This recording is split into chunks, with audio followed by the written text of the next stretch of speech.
responsibility is to ensure the safety and security of the event itself and the protectee who is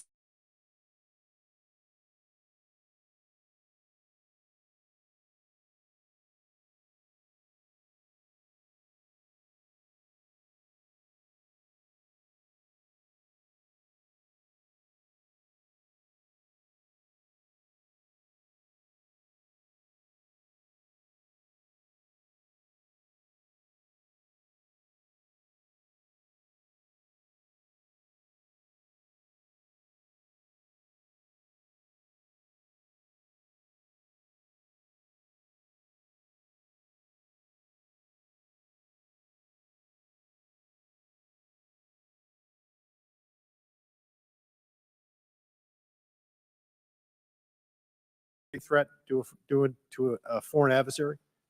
Yes. Okay. So given that there was an increased threat to President Trump's life, was he provided a full security complement akin to what a sitting U.S. president would receive?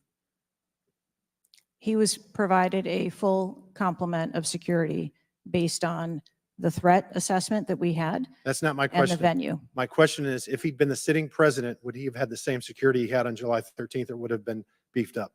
There is a difference between the So sitting he didn't. president So your answer is he didn't. and continuity of government Okay. and the responsibility So he that we did have. not. Okay, there wasn't a CAT team, the full CAT team on site. There wasn't counter surveillance teams on site. But this is the thing. You just said you had the ability to beef up the security. You knew about the threat, and you didn't. And that's as telling as it is chilling. We have satellite images from the Butler Fairgrounds. Have you visited the site? No, I have not. 9 days and you have not visited the site. You should have been there that night. Did you talk to, that evening, did you talk to the team, the heroes that surrounded the president? Did you call them that night?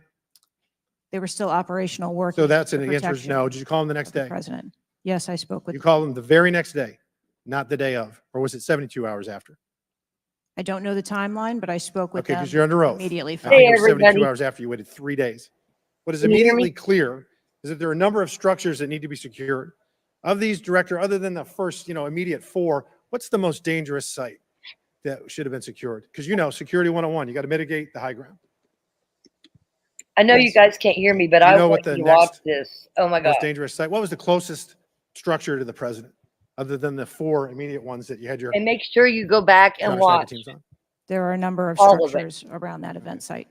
You know who Both the sides shooter of knew? the aisle. The shooter has Democrat, visited the site 2 more Republican, times than you independent, have, all 3 of and he you, had a drone, and he whatever picked you are, the AGR be building. appalled to this lady. So you said, do you remember in an Absolutely ABC appalled interview you to did this that lady. you didn't have people on the I'm going to roof of the continue AGR to watch building because it, you were but worried about I wanted safety to share with you. because I of the usually slope? don't go political. I recall But that statement. I'm appalled at this. Does the Secret Service have written policy you can share with us about slope roofs? No. So why'd you act like there was one? Because is it your practice to comment on enormous events of enormous national He has implications evaded every when you're ignorant of the freaking facts? question. Unbelievable. That's rhetorical. So here's this thing with the slopes. You go all up to like 1812. You can go to a 112, which is about as flat as you can get without it being completely flat.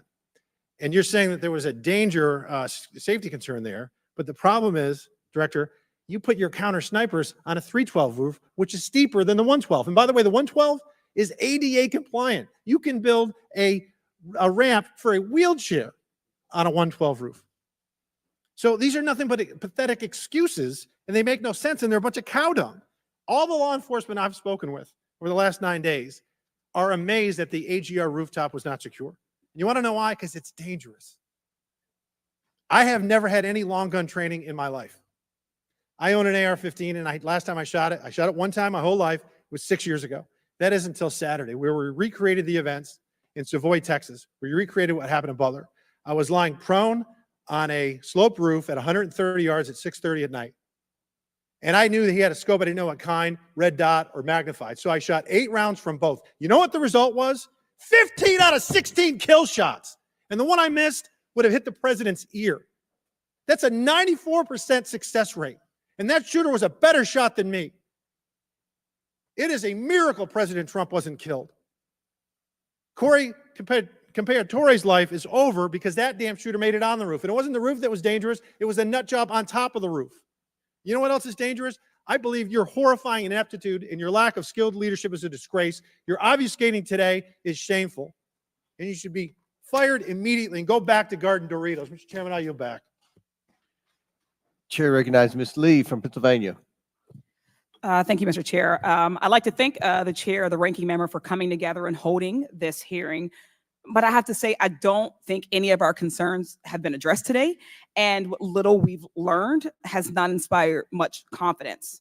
I will I just say don't that know we if you can obviously hear me, can't but I allow don't, the violence we're seeing listen, in this this is country not a become the political norm thing for me. or a commonplace. But that It's seems to be where we're accountability, heading. whether On this Republican, occasion, it was, very Democrat, or shockingly a independent, former president and current every American political should be candidate appalled at at this a rally director, that we and all she is assume is one of the refusing most secure to places resign. we They can are be. all But the asking violence we her saw to last resign, Saturday is the same and culture of they are violence that giving her makes hell. too many of our If you kids and don't our want to community watch members feel this, unsafe please, you won't to earn play my outside feelings, or you to go to can leave, class or to simply but I'm live going to their lives continue to each watch day. But it, again, and I'm this going to was continue to a play political it rally, and it unless the is stream supposed gets to be one of the fit. most secure I'm places. playing So it. we do have very specific questions about that. Director Cheeto, I'd like to start by following up on some of my colleagues' questions.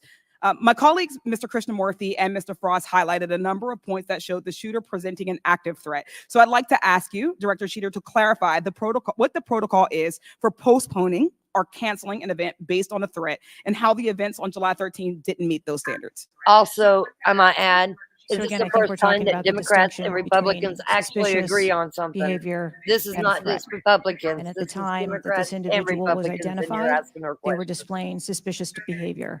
I'm still waiting for interviews from the FBI to determine what it was that identified that And individual why do as we have a suspicious problem in and what those question law behaviors were. enforcement? To that question, Ugh. does suspicious behavior vary between different events? For instance, if we have an event with a president, would there not be a heightened standard for suspicious behavior? I think that there are a number of ways that someone could be identified as suspicious, and it doesn't matter whether it's at a rally or an indoor event or who the protectee is. I think it's up to law enforcement Oh, I'm really or pissed, citizens and to all identify of someone all as of this suspicious. committee is pissed. Okay, thank you. According to the Associated Press, at least 6 different agencies, including 2 sheriff's office, local police, state police, as well as fire and emergency rescue officials, were involved in securing the rally in Butler. When there are so many teams that are collaborating, who takes the lead and how is that determined? The Secret Service is responsible for the security of the site and the And- coordination. And that was the case There on was July no 13th. notice. I've been Correct. watching this since it started, and the more I Changing watched, the gears, in madder I went. 2024's So I went live appropriations so you budget, the guys Secret could Service was see it. given a little over $3 billion, which was about $78 million above what was requested. For 2025's budget, you've requested yet another increase. How much of these funds goes towards training and improving protection procedures? I would have to get back to you on the training aspect of it, but about 30% of our Both budget sides is agree. for That's gotta be his protection and facilities and training. But clearly the problem can't be a lack of funding. So what exactly do you see as the core problem that led to this failure, that led to your agency being outgunned by a 20-year-old using his father's gun and acting on his own without a particularly sophisticated plan or technology? I think that we are waiting to determine exactly what those failures or failure was so that we can make sure that the Secret Service is stronger after this. So we've heard a lot today that you can't answer because it's an ongoing investigation, that you're still figuring won't answer basic questions. You've said 60 days for the investigation, but I simply don't think that's acceptable. Do you really plan to keep avoiding questions and the American people's questions, ours and the American people's questions, for the next 60 days? I'm not avoiding questions. I want to make sure that I am providing factual and accurate information. Certainly, but is there no in between, right? Between what is obviously a fact and what you can surmise from the Just a details warning, that you I already won't have? accept anybody I saying assure you, when I anything have about a a full and Republican complete or a Democrat during report this of what live. took This place is on that about day, America. I will certainly It's come not about back and make that choosing a available. side. Certainly. It's about this Studies lady indicate needs that the to United States is resign. experiencing increasing levels of political violence and tension. Does the Secret Service see increasing political violence as a threat to its work? And if so, how is the Secret Service adapting its strategies and protocols to account for increasing political violence? We are constantly evaluating the threats that we receive and monitoring that, and we make adjustments on a daily basis to our protectees based on what those threats are and what actions we need to take. Yes or no? Do you believe that stricter controls on the availability of assault weapons would make it easier for the Secret Service to fulfill its missions of protecting public officials? I think the Secret Service is tasked with providing a safe environment, which is why we put into place a number of mitigation factors. Certainly, but do assault weapons make it easier or harder for you to do your job? I think that any weapon makes it difficult for us to do our job. Okay, I yield back. And I'll tell you that question Chair has now been asked by recognizes like Mr. 8 other. Donalds from Florida. Thank you, Chairman. Director, real quick, at what time was Secret Service aware of the active threat against President Trump? Director, what time? So the Secret Service was aware that there was an individual who had been identified as suspicious, and that individual was attempting to be tracked down. At what time? I don't have a specific timeline other than to tell Director, you, it's been 9 days. I At understand what that. time? I want to make sure that I give you factual information, sir. Director, have you talked to the agents on the ground that day? Yes, I have. You've talked to all of them. Mhm. Your senior team has talked to every agent that was on the ground that day. Yes, we have. Have they all corroborated the same time they identified the shooter or they were made aware of the shooter, either by attendees in the crowd or local police department? There are a number of reports of when those times were made. Was it those 5 minutes notifications. before the first shot rang out? No, Generally speaking, was it 10 minutes before the first shot rang out? no. Was it 15 minutes before the first shot rang out? It was less than that time frame when it was identified as a threat. How many days before the shooting took place did Secret Service actually do their advance work to secure the facility that the rally was going to be held at? 5 days. In the 5 days prior, when the security advance team did their work, did they identify the rooftop as a potential threat? Again, I'm pulling those reports and that information. It's been 9 to days, conduct those Madam interviews. Director. Did they notice a rooftop 150 yards away that was a potential threat? Yes or no? I am certain that the rooftop was noticed. I am pulling the reports. What was the security parameters around securing that rooftop? There What was, did they do? there was overwatch provided for that rooftop. Did Overwatch fail?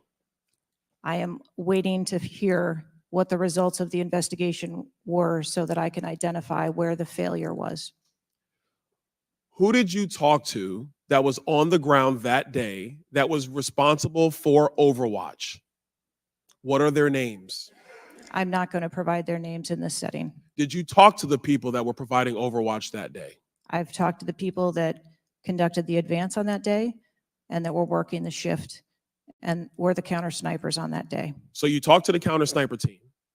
You talked to the people who were providing Overwatch that day, and you talked to the advance team, correct? Yes, sir. What did they tell you?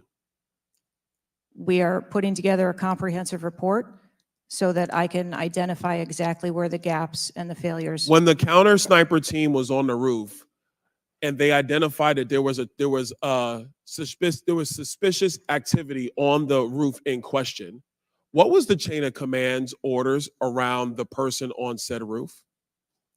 Because I'm quite sure somebody saw in under your organization, the Secret Service, I'm quite sure somebody saw the shooter on the roof. So what was the communication through the chain of command to deal with said person?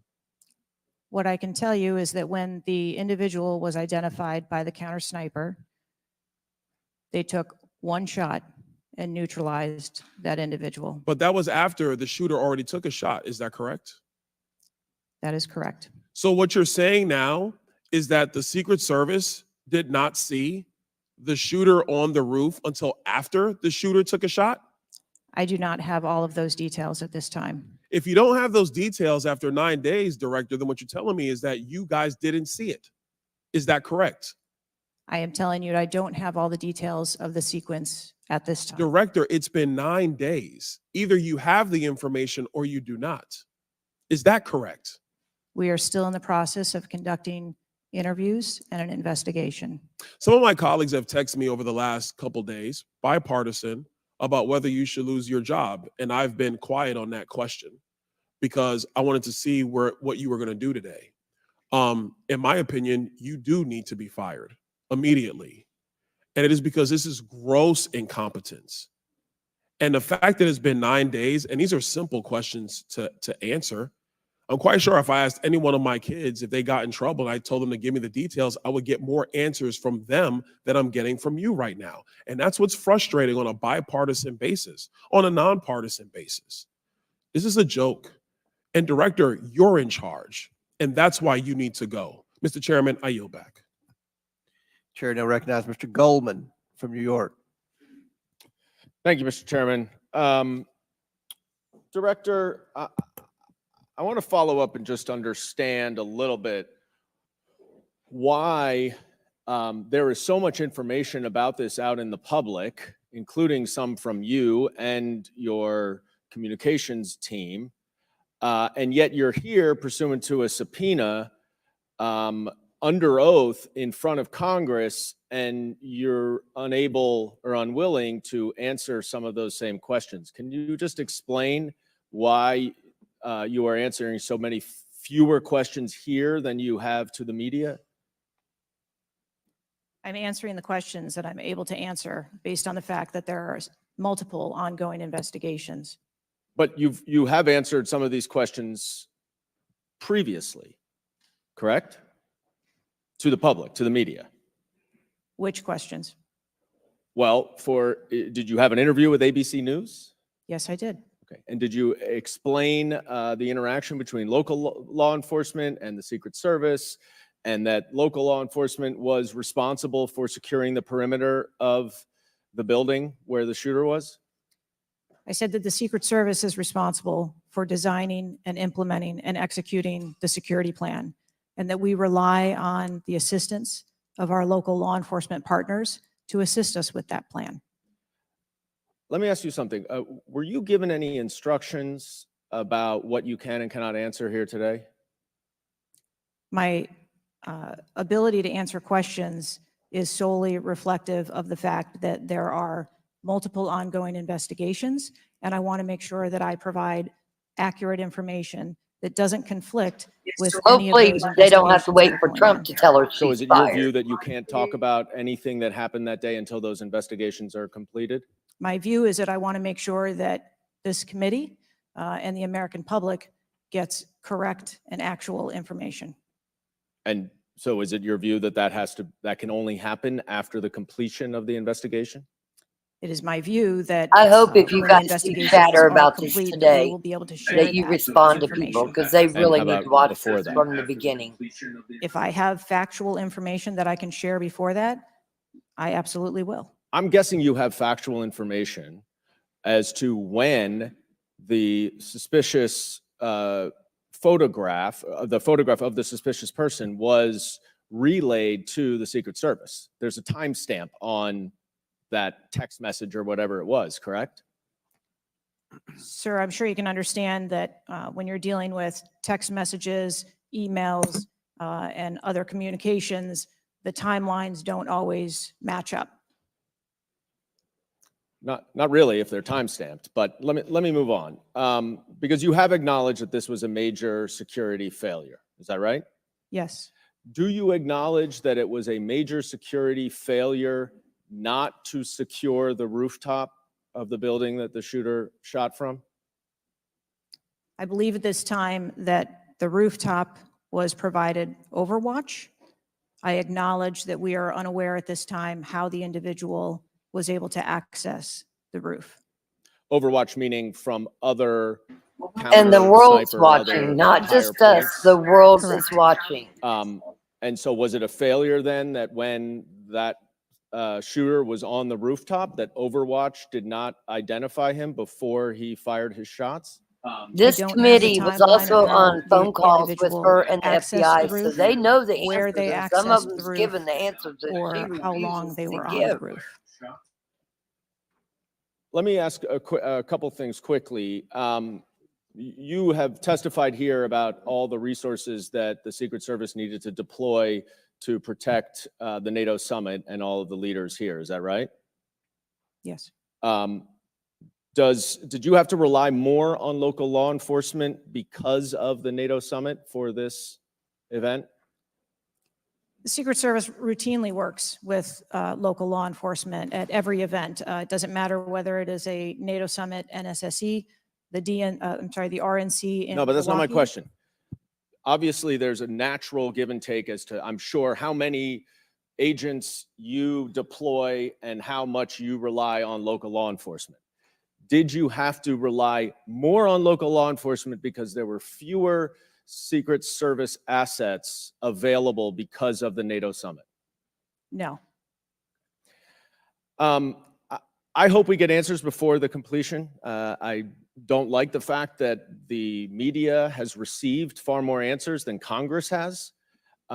If this is a function of getting your ducks in a row, I assume you have access to a lot of these reports and a lot of this information, and you should have come prepared here today.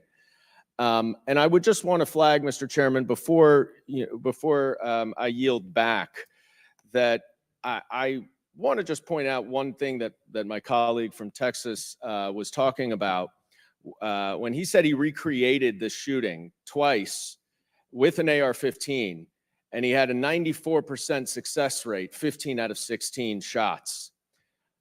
I don't know why that doesn't convince him that we should get rid of AR-15s, but clearly we need to do something about the prevalence of AR-15s and weapons of war on our streets. And I yield back. Chair now recognize Mr. Perry from Pennsylvania. Thank you, Chairman. Director, I guess 60 days is the time of the investigation. Is that the information that you've put out, or where did that come from, 60 days? Or is that just information that the committee members are talking about?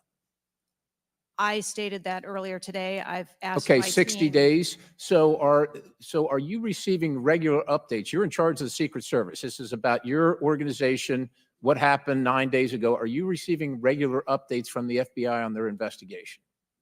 Yes, I am. So you know some things are true, some things are probably not true. We want to talk to you about the things that we're hearing about and find out if they're true. You've been in contact with the FBI, then you're getting updates on a daily basis, right? Yes. Based on what you said.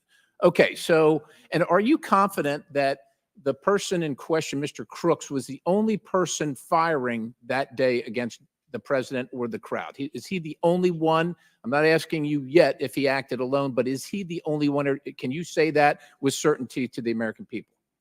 That is the information I have at this time, yes. Okay, does it appear he acted alone? That's the information we have at this time. Okay, now let's talk about the fact that he was noticed as a person of interest, of concern, suspicion, as you say. Your PI team, how do they stay in? There's a sea of people. How does the PI team get to that individual that's in question in the sea of people? How's that individual tracked? Our protective intelligence teams that work at our sites are paired up with a local police counterpart. And so they work in conjunction together. So they just follow them around? Or let me ask you this. Looking at the site, you have multiple perimeters, right? You have the secure perimeter, the inside perimeter, you have multiple secure or multiple perimeters. Was the AGR so-called building the highest location affecting the site of the rally? Was it the highest location?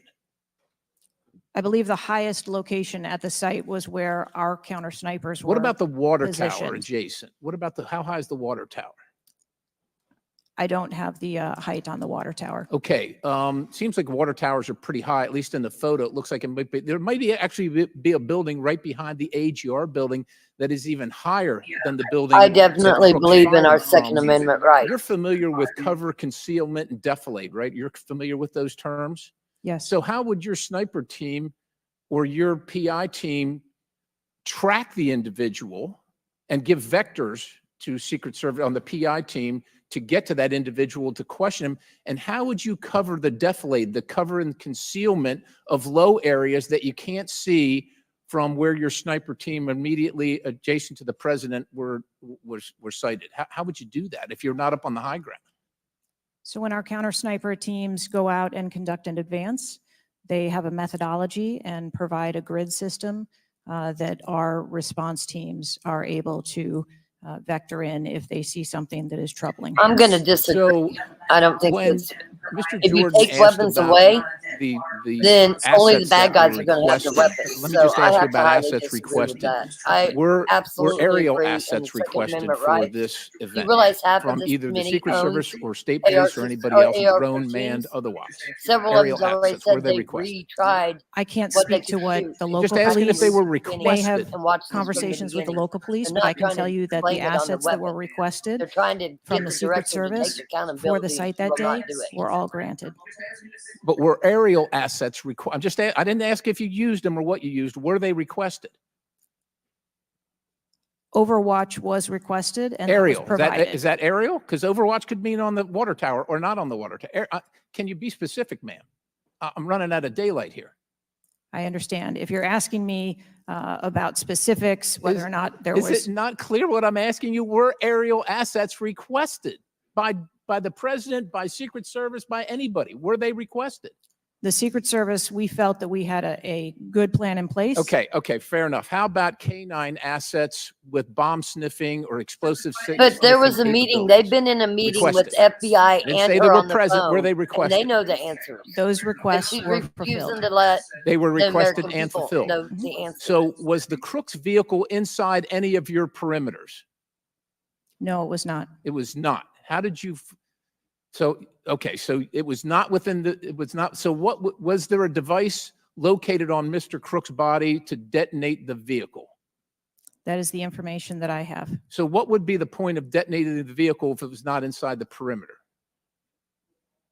I have no idea what Mr. Crook's motivation was. Ma'am, the fact that And you he had haven't, a how close is this, Mr. rangefinder. Chairman, haven't He even takes a visited the site. I understand there rangefinder are other things going on, to a but rally. the culture of your organization, the culture that doesn't, do you know how tall the president is? How tall is the president? President Trump, how tall is he? I don't, he's over 6 feet tall. I don't. have the Okay, so exact- do you assign agents based on their ability to cover physically and carry, if necessary, the president of the United States when you assign them to this mission? Is that a parameter that is considered? I assign agents to work our protectees that are capable and have been trained by the Secret Service. I understand they're trained, but if you're not tall enough, it has nothing to do with, we're not mad at you, but if somebody's 7 feet tall and you're 5 feet tall, there's going to be a delta there that is problematic in protecting the protectee. And I'm asking, is that a consideration when these agents, not saying you, but when they're assigned No, we are mad to at the her. protectee? We are mad at her. The agents that are assigned to our protectees are perfectly capable. Okay, ma'am. So of the providing culture is what I'm protection. concerned about, because the primary objective here seems to be something other than securing the site, securing the principal, and securing the people at the site. And that's the concern based on the answers that you've given today so far. Without a yield, Mr. Chairman. Chair now recognizes Mr. Moskowitz from Florida. Thank you, Mr. Chairman. Thank you for this hearing. I want to thank the subpoena that you sent. I want to thank Ranking Member Raskin and your work, the letter you sent to the committee. And I also support the creation of a commission to get to the bottom of what happened. Director, I just want to give you an honest assessment of how this is going for you today. Did you happen to catch the hearing many months ago? And in she's been there education where there were a 28 bunch of years. university 28 professors, years right university there. presidents, and She's Elise Stefanik educated asked on a this very for 28 easy question, years. couldn't get an answer. Did you see that hearing? No, I don't think I did. Okay, well, let me tell you, it didn't go well. And the short end of that story was those university professors all Then resigned. she's They're been gone. with Secret Service. That's how this is going. 28 years. This is where this is headed. Okay, this is. I don't know who prepared you for this. I don't know how many times you've testified in front of Congress, but a president was almost assassinated live on television, not just for Americans, She's but for been the with the world Secret Service see. 28 years, And she said. this being your first As far as opportunity, I director, understand there's an probably ongoing since investigation. Biden's I been understand there. there's Biden things that you appointed her, I can believe. not talk about, but the idea that we're getting less than you did on television is something that Democrats, Independents, or Republicans are going to find unacceptable. My high school, Marjorie Stoneman Douglas, was on the list of mass shootings that Representative Raskin held up. That very day, the school resource officer, a police officer, did not run into the building. He hid in the stairwell while the shooter was in the building. He stayed outside, never helped. Okay. He also directed other officers who showed up on the scene not to go into the building. When it was determined that the failures in response and training, and that the sheriff fired nobody in his agency, Governor DeSantis then removed that sheriff. I supported the removal. So here's my question. You said there's going to be accountability. I understand you don't want to give us names. When you say that, are you telling the committee that once it's concluded, you're prepared to fire the people on the ground who made poor decisions that day? I'm prepared to take the actions necessary. No, that's nonsense. Okay. Accountability. The failure was human. That doesn't mean they're bad people. It means they failed that day, and a former president was almost assassinated. Okay.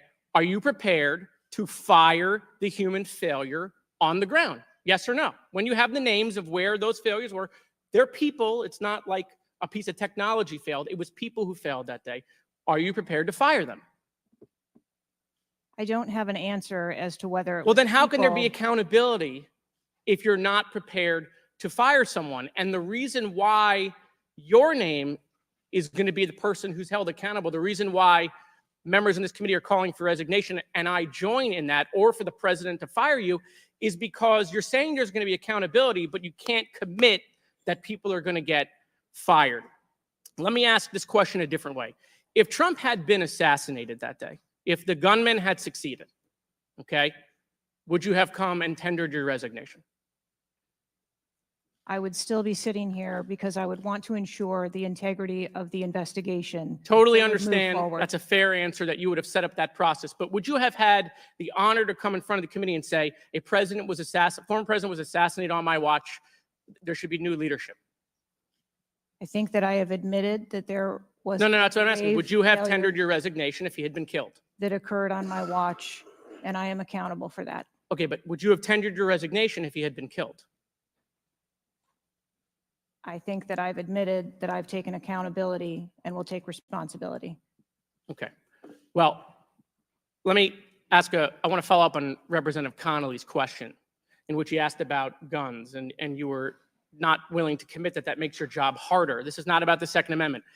If there are over 400 million guns on the streets, if all of those guns were machine guns, would that make your job harder to protect people?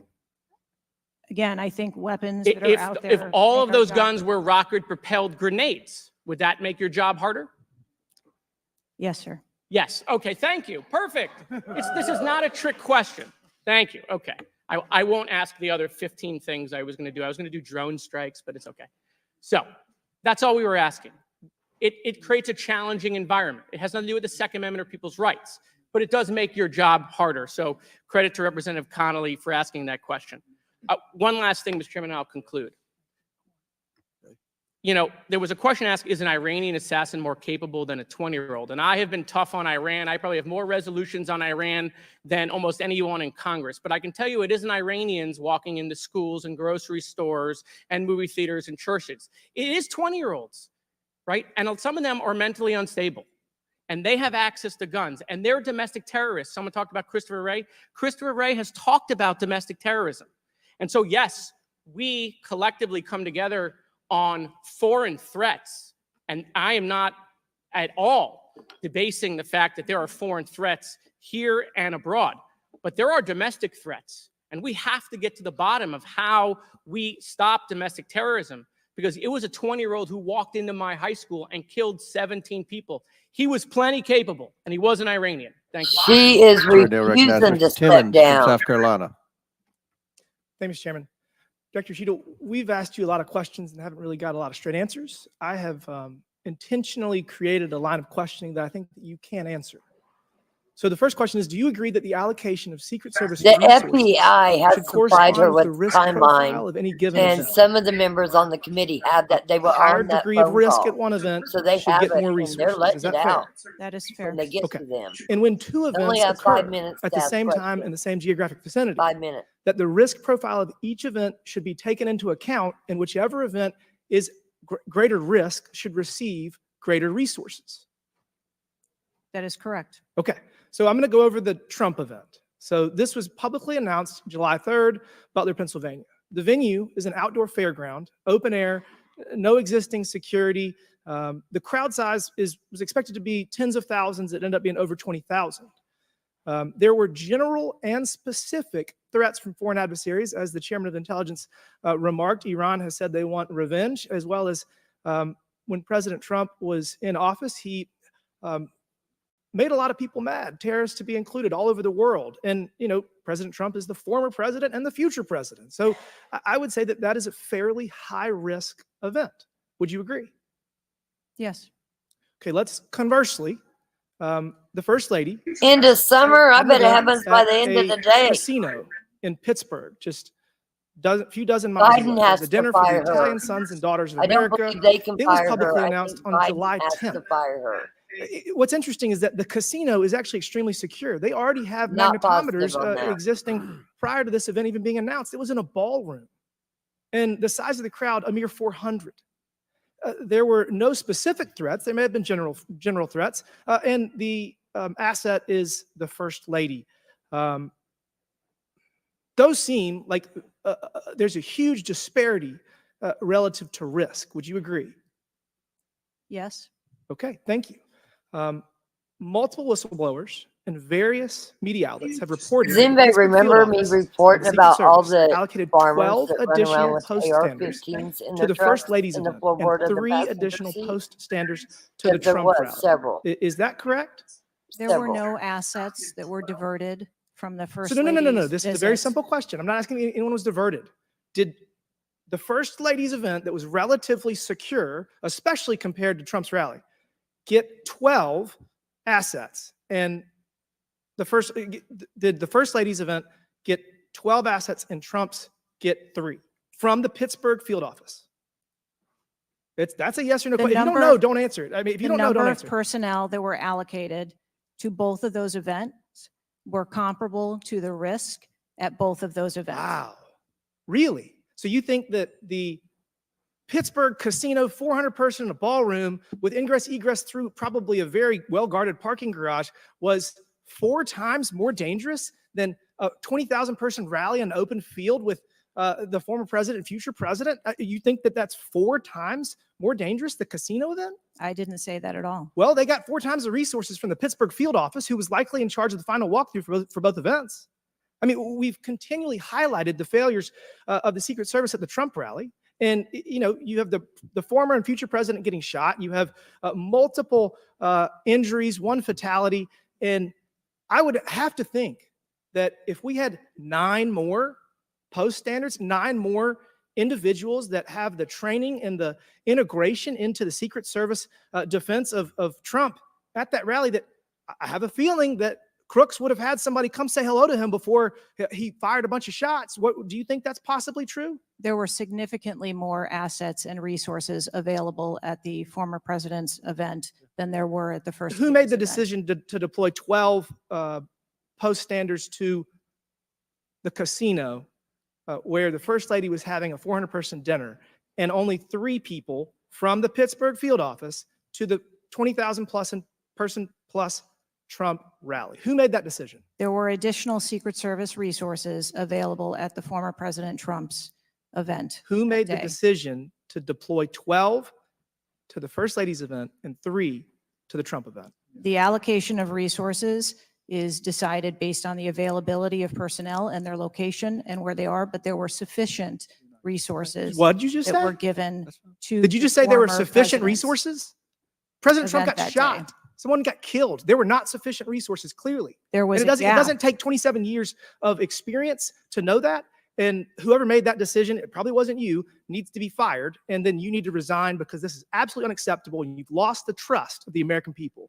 With that, Mr. Chairman, I yield back. Gentleman yields back. Chair now recognizes Ms. Tlaib from Michigan.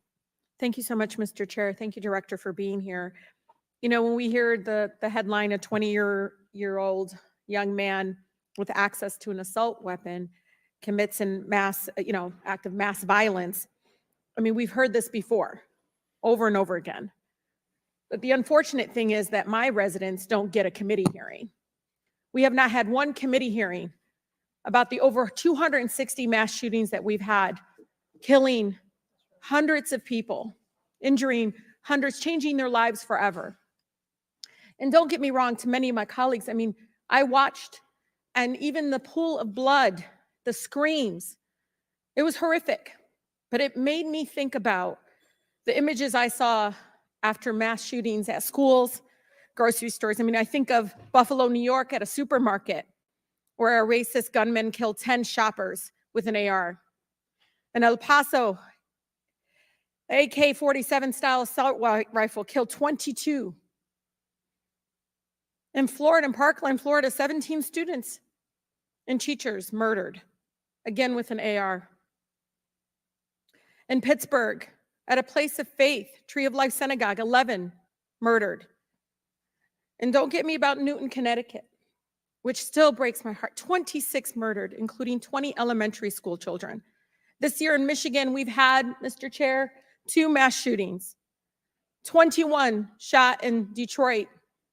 One of the most horrific shootings we've seen. 2 killed at a splash pad in Rochester Hills, Michigan. 8 shot there. Again, an assault weapon used. But the difference here is the former president gets a hearing in his attempt to assassinate, but our residents don't get a hearing about mass shootings, about gun violence in our country. You know, Mr. Chair, I ask this wholeheartedly. You know, they don't have Secret Service to protect them. They don't.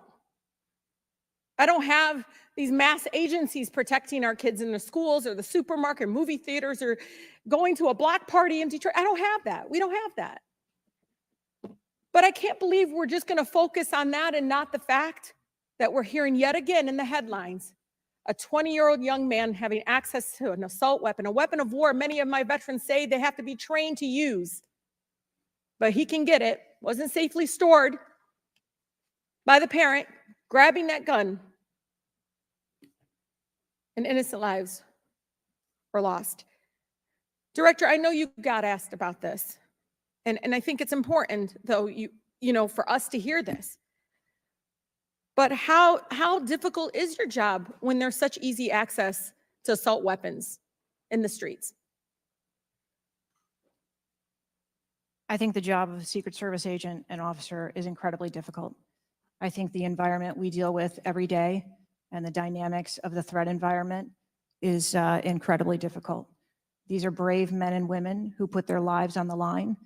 And a day like we had on July 13th is a day that no one in my agency ever wants to have as their responsibility. It is an incredibly difficult job. Yeah, I immediately thought of the children in the audience. I mean, when you think about going to a rally with your family, again, their lives are forever changed. The incident are never isolated. I really believe these incidents are never isolated. And I know Detroit Free Press had reported that the 20-year-old Pennsylvania shooter looked up the 2021 Oxford High School shooting in Michigan. Can you comment on what information this shooter was looking up in regarding the tragedy of Oxford High School, where it took 4 of our high school youth there? I'm sorry, I'm not able to. The FBI has those details. So you can't even tell us, I mean, was he looking at the type of weapon? How many? Yeah, unfortunately, I don't have those details. Do you have, Sure. I mean, did they share that with you though?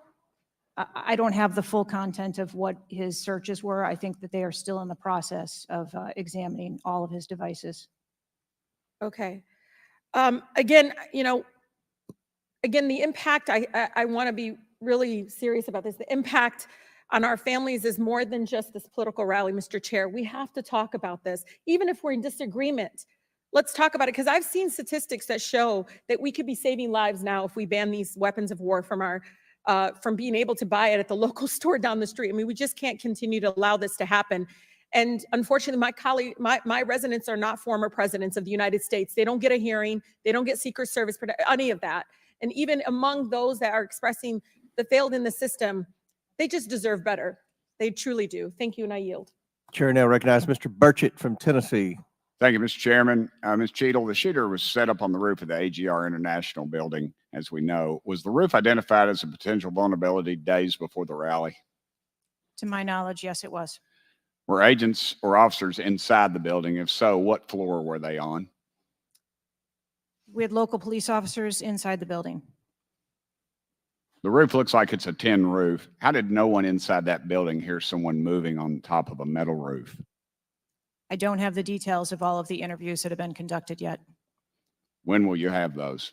I have been asking, and I want to have that information as soon as you do as Okay, well. why did Secret Service fail to block the line of sight from that roof? I think that the Secret Service put together a plan where they were counting that roof in as part of their overwatch. And that was the plan that they had put in place that day. If you weren't going to put a security personnel on the roof, why not at least use drone technology or aerial surveillance to monitor the rally? There are a number of times that we do use drone technology. I'm not speaking specifically to this event and what was utilized or not. There are times when drone technology is available and helpful at events, and there are times when it is not appropriate. Do y'all use Signal? Do you personally use Signal to communicate with any official from the White House? Signal on your phone. Oh, on occasion, I'm sure that there are people that use Signal. Yes. Okay. Do you use it to speak with the White House? Use Signal? No, I do not. Okay. When was Thomas Crooks first identified as a person of interest? Let me help you at 5:10. He was spotted with a rangefinder at 5:51. And when did Secret Service notice him? Again, I don't have those specific timelines, but it was a relatively short period of time. Let me help you. 5:52. Ms. Cheadle, why was President Trump allowed on stage 10 minutes after the Secret Service spotted a suspicious individual? That seems to me to be the worst thing of all. All the breakdown and all this communication, all the BS you've been feeding us here today or not feeding us, that seems to be the question. So as I've stated before, there are a number of events where suspicious people may be identified. That doesn't necessarily. Ma'am, I submit to you, you got a guy who's going to be the next president of the United States. He's on stage. I've been to these events. We've all been to these events. A car backfires and there's a 15-minute dadgum wait. That's not acceptable. Did the Secret Service tell President Trump they'd spotted a suspicious individual before he was shot? I am unclear as to what the communication was with the former president at that I'll time. take that as a no. Did y'all deny President Trump's request for more security? Yes or no? And when was the most recent request for additional security? The rally request for security, all of those requests were fulfilled. And were there any personnel redirected to Jill Biden's rally? No. Who made the decision on the direction of agents at either one of those rallies? I'm unclear as to your question on the direction of the agents. I said, who directed those agents to be at Miss Biden's rally or President Trump's rally? The specific agents. So there is a methodology in which agents are available for assignments, and they are assigned based on either geographic location or logistics or flight. Ma'am, I appreciate all that, but that methodology about got President Trump killed. Was the security detail guarding President Trump a temporary detail? The personnel who are assigned to the former president's detail are assigned to him. Why was there a different detail on the opening night of the convention than the detail that was guarding him in Pennsylvania? The president has a very large permanent protective detail assigned to him. They work shift work. And so it could be that people you saw at the rally were not working the same shift the day that he was. I can assure you, ma'am, somebody that's a lot shorter than the president was not at the convention, and the people that were cowering down behind the mass of agents that were on top of the president were not in the convention hall. At least I didn't see them. You can't seem to answer a single question about an ongoing investigation, ma'am, and you don't know when the information will be released publicly. Are you waiting for the administration to sign off? No, I am waiting for the results of the investigation, at which time. Okay. Let me ask you one more question. You found explosives in the shooter's possession. Is that correct? The FBI found explosives. Do we know who directed this young man how to make those explosives? I believe that the FBI is still looking into that on their investigation. Ms. Cheadle, you said that the buck stops with me, and I agree. I don't think you should resign. I think you should have been fired. Ma'am, you are a DEI horror story. I've told my daughter multiple times, my wife and my daughter, we talk to her all the time about how she's going to succeed in life. She'll succeed in life by achieving. Ma'am, you have not achieved today. You've let the American public down. If it was up to me, you'd be gone. Thank you, Mr. Speaker, Mr. Chairman. Chair now recognizes Mr. Crockett from Texas. Thank you so much, Mr. Chair. And let me just pick up where my colleague from Tennessee left off. Director Cheadle, was the incident on July 13th due to DEI, or rather systemic failures in communication and potentially safety protocols? The incident on the 13th has nothing to do with DEI. The incident on the 13th has to do with a failure or a gap, either in planning or communication. Thank you so much. In fact, I have a few articles that I will enter into the record once I wrap up that actually acknowledge a number of women specifically for their valor in their service, whether it's been in various levels of law enforcement. But, you know, I want to stick here for just a second, because earlier you had a conversation in which there was a discussion about training. And I want to talk about training, and I want to talk about the fact that there's been a little bit of dancing around as it relates to this being a suspicious person and this being a situation that was perceived to be a threat. And it seems as if there's a different analysis that takes place. One of my questions has to do with if you have any bias training that your officers undergo. And the reason that I ask that, because as a civil rights lawyer, I have learned so many times in having to deal with law enforcement that there usually is not a perception of a threat when it is a young white male, even if they are carrying a long gun. Yet a lot of times, at least in this country, when it comes to law enforcement, there is a perceived threat just by somebody having a little bit more melanin in their skin. So I'm curious to know, because a lot of times, one of the things that we have consistently pushed for on my side of things, and when I say my side, is once we are looking at a tragedy in which law enforcement made an error, is the bias training and whether or not our officers are getting it. So I'm curious to know, in some of the training that you talk about that is part of your budget, has bias training been part of that? Yes, it is. Okay, thank you. I know that today is a rough day, and on that day in Pennsylvania, it was a rough day. And the reality is that I understand it, and you may or may not know the answer to this question. In the space in which this event took place, it was an open carry space. Is that correct? That is correct. Okay. So I hail from the state of Texas, and interestingly enough, I was serving in the state house right after there was a mass shooting in El Paso. We had an opportunity to do right by our citizens in Texas, but we did not. Instead, they passed permitless carry. And what my colleagues kept trying to get you to answer, because we want to come up with solutions, we don't want to keep pointing the finger. And right now, you've got a bunch of fingers that are pointed at you. But our job is to solve problems for the American people. And to be perfectly honest, the numbers are clear. I think almost every major law enforcement agency come forward and say that they were against permitless carry because they said that their jobs would be made more difficult. Unfortunately, my colleagues on the other side of the aisle in the state of Texas decided that they would ignore those warnings, and they passed the law instead. And right after they passed that law, we ended up with Uvalde.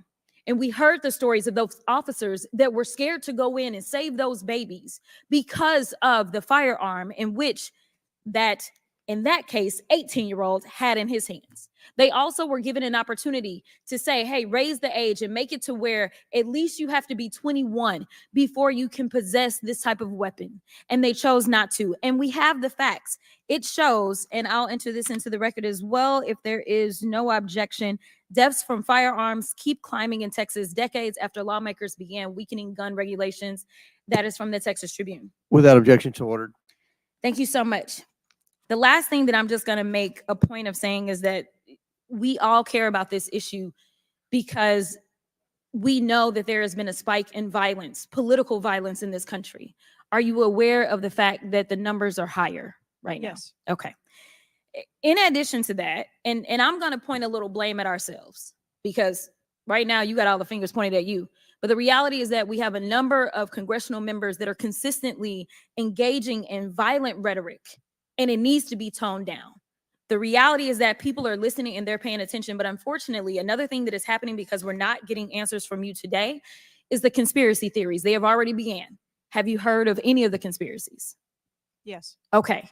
The problem with these conspiracies is that when people believe that, say, the president of the I'm United States watching ordered and a paying hit, or they attention. believe I it was just an want you to inside job, know. or whatever I can't talk. conspiracies I they want you believe guys to because be they able to don't hear have this, any facts in especially front the of people them, that's at that work potentially and is incites trying to the listen. next So level I'm of not violence avoiding at the next event in retaliation for this. So we are only begging for your job as it relates to being the director, as well as the men and women that you are protecting as their director, that you keep them safe by making sure that the American people have the information that they need so that they can feel as if Secret Service is on the side of the American people. And ma'am, I don't doubt that Secret Service is on the side of the American people. But right now, so long as these conspiracy theories continue to fester, it is going to make your job that much harder. Thank you so much, and I yield. Chair now recognizes Ms. Marjorie Taylor Greene from Georgia. Thank you, Mr. Chairman. Ms. Cheadle, I'd like to remind you that you're under oath. The site team has a senior supervisor, an advanced team, a protective intelligence team, a counter sniper element, and detail. Who was the agent in charge? How long has she been the agent in charge? And what is her Secret Service background? So I'm not going to provide a name. Why not? You're here to answer our In this questions. forum, I'm not going to provide names of. You stated in your testimony, you said, I am here today to answer your questions. That is correct. Answer the question. I'm not going to provide names of our personnel. To Why this not? committee today? The American people are demanding these answers from you today, Ms. Cheadle. I will do the best to provide you accurate information based on the facts that I have at this time. You're not answering our questions. The advance element coordinates with other intel or law enforcement partners, identifies threats and weaknesses at the sites and movements. We'd like a copy of the advance report. Have you brought it here with you today? We will comply with the request for the documentation that has been requested. When will that be, Ms. Cheadle? Because you should have brought it today. I am certain that our personnel are working on obtaining all of that documentation. I don't believe you, and neither do the people watching this hearing. You're not doing well, as Mr. Moskowitz informed you. You've been sitting here for over 3 hours, and I have you know the entire country is demanding you resign and demanding that you be fired if you do not resign. Things are not going well for you. You need to answer the questions. Was there a protective intelligence team, and what technical resources were utilized for that event, specifically drone or helicopter assets? There were a number of technical assets that were deployed for that event, and there was a protective intelligence team that was assigned to that event. Why was Crooks able to fly a drone over the entire area the day of the rally and the day of his assassination attempt? To my knowledge, he did not fly the drone over the entire area. How did he fly a drone over the area, period? Any part of the area? Again, I would have to go back and check the timeline of when that took place and when the event. Why didn't you bring the timeline with you today to answer our questions? I don't have all of the answers on the timelines based on the criminal investigation. Were you not prepared today to answer our questions? I am prepared to answer the questions based on the information and wanted to be able to provide. Do you have a timeline do you have a timeline at all from any of the day? I have a timeline that does not have specifics. That's shocking. That is absolutely unacceptable. That means you are a failure at your job. Let's talk about things that are prohibited in Trump rallies. And I've been to a lot of Trump rallies. Backpacks and bags, bicycles, firearms, any type of weapon, or any other item determined to be a potential safety hazard, like a range finder would be one. At 5:10, Crooks is first observed by one of the snipers, AGR Sniper 1, at the building. 5:10, President Trump was shot in the face at 6:11 p.m. 5:28, AGR Sniper 1 takes a picture of a bicycle and 2 bags. Those belong to Crooks. 5:32, AGR Sniper 1 spots Crooks looking at his phone and using a rangefinder. 5:55, Butler ESU Command confirms receipt of photos and states they have been relayed on. 6:05 p.m., AGR Sniper 1 later communicates that Crooks is seen moving northeast in direction of Sheets and that Crooks has a backpack. 2 minutes before the shooting, while President Trump has been allowed to take the stage, people see Crooks laying on his stomach in a sniper position on the roof, and they're yelling he has a gun, and they are trying to alert law enforcement and Secret Service. Why was Crooks not shot by the snipers? Why was he allowed to be there? As soon as the individual was identified as a threat, they were. No. What do you consider to be a threat? A man with a gun laying in a sniper position, a man that had a backpack, a man that had a bicycle, a man that had a rangefinder. At what point is he determined a threat? An individual with a backpack is not a threat. An individual with a rangefinder is not a threat.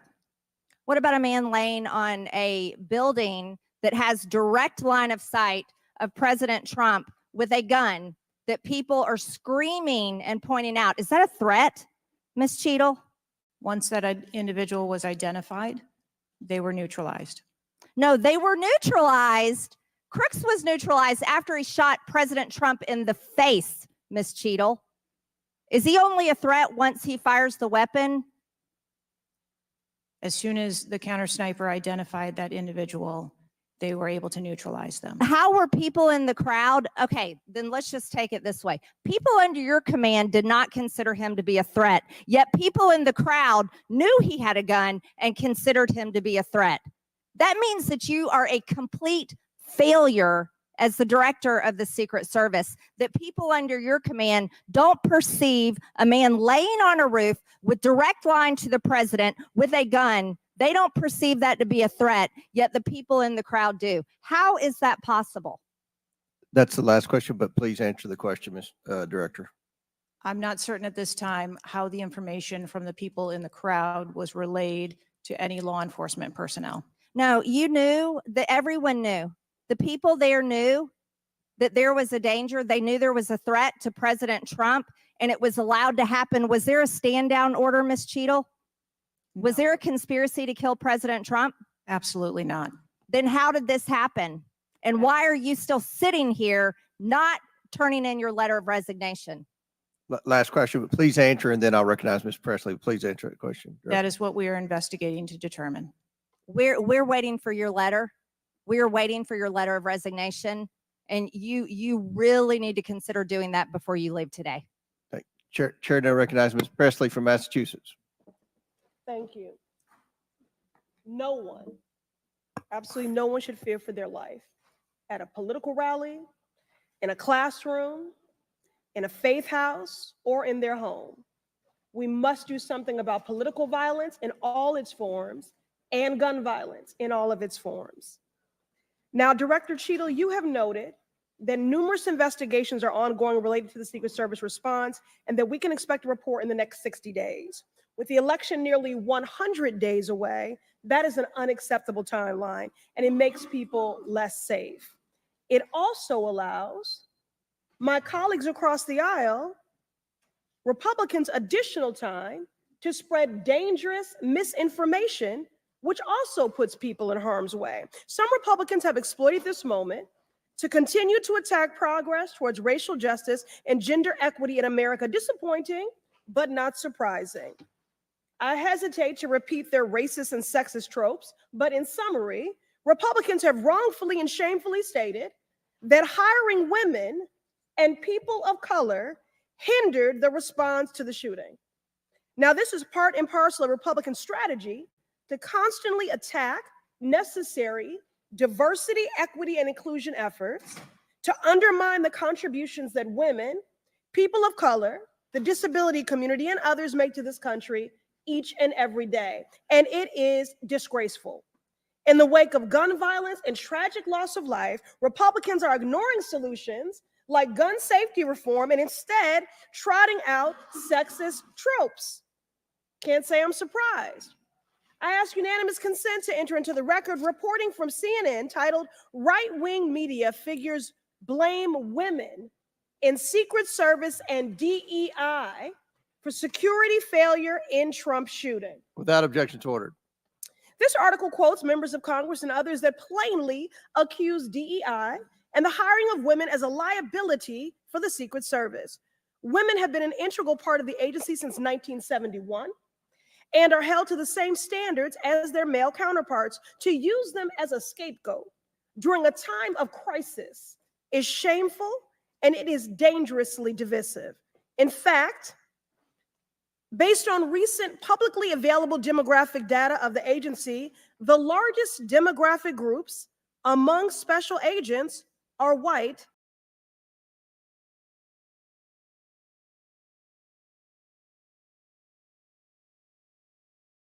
anti-diversity agenda, which is a key theme throughout Project 2025, will only make the American public less safe and more divided.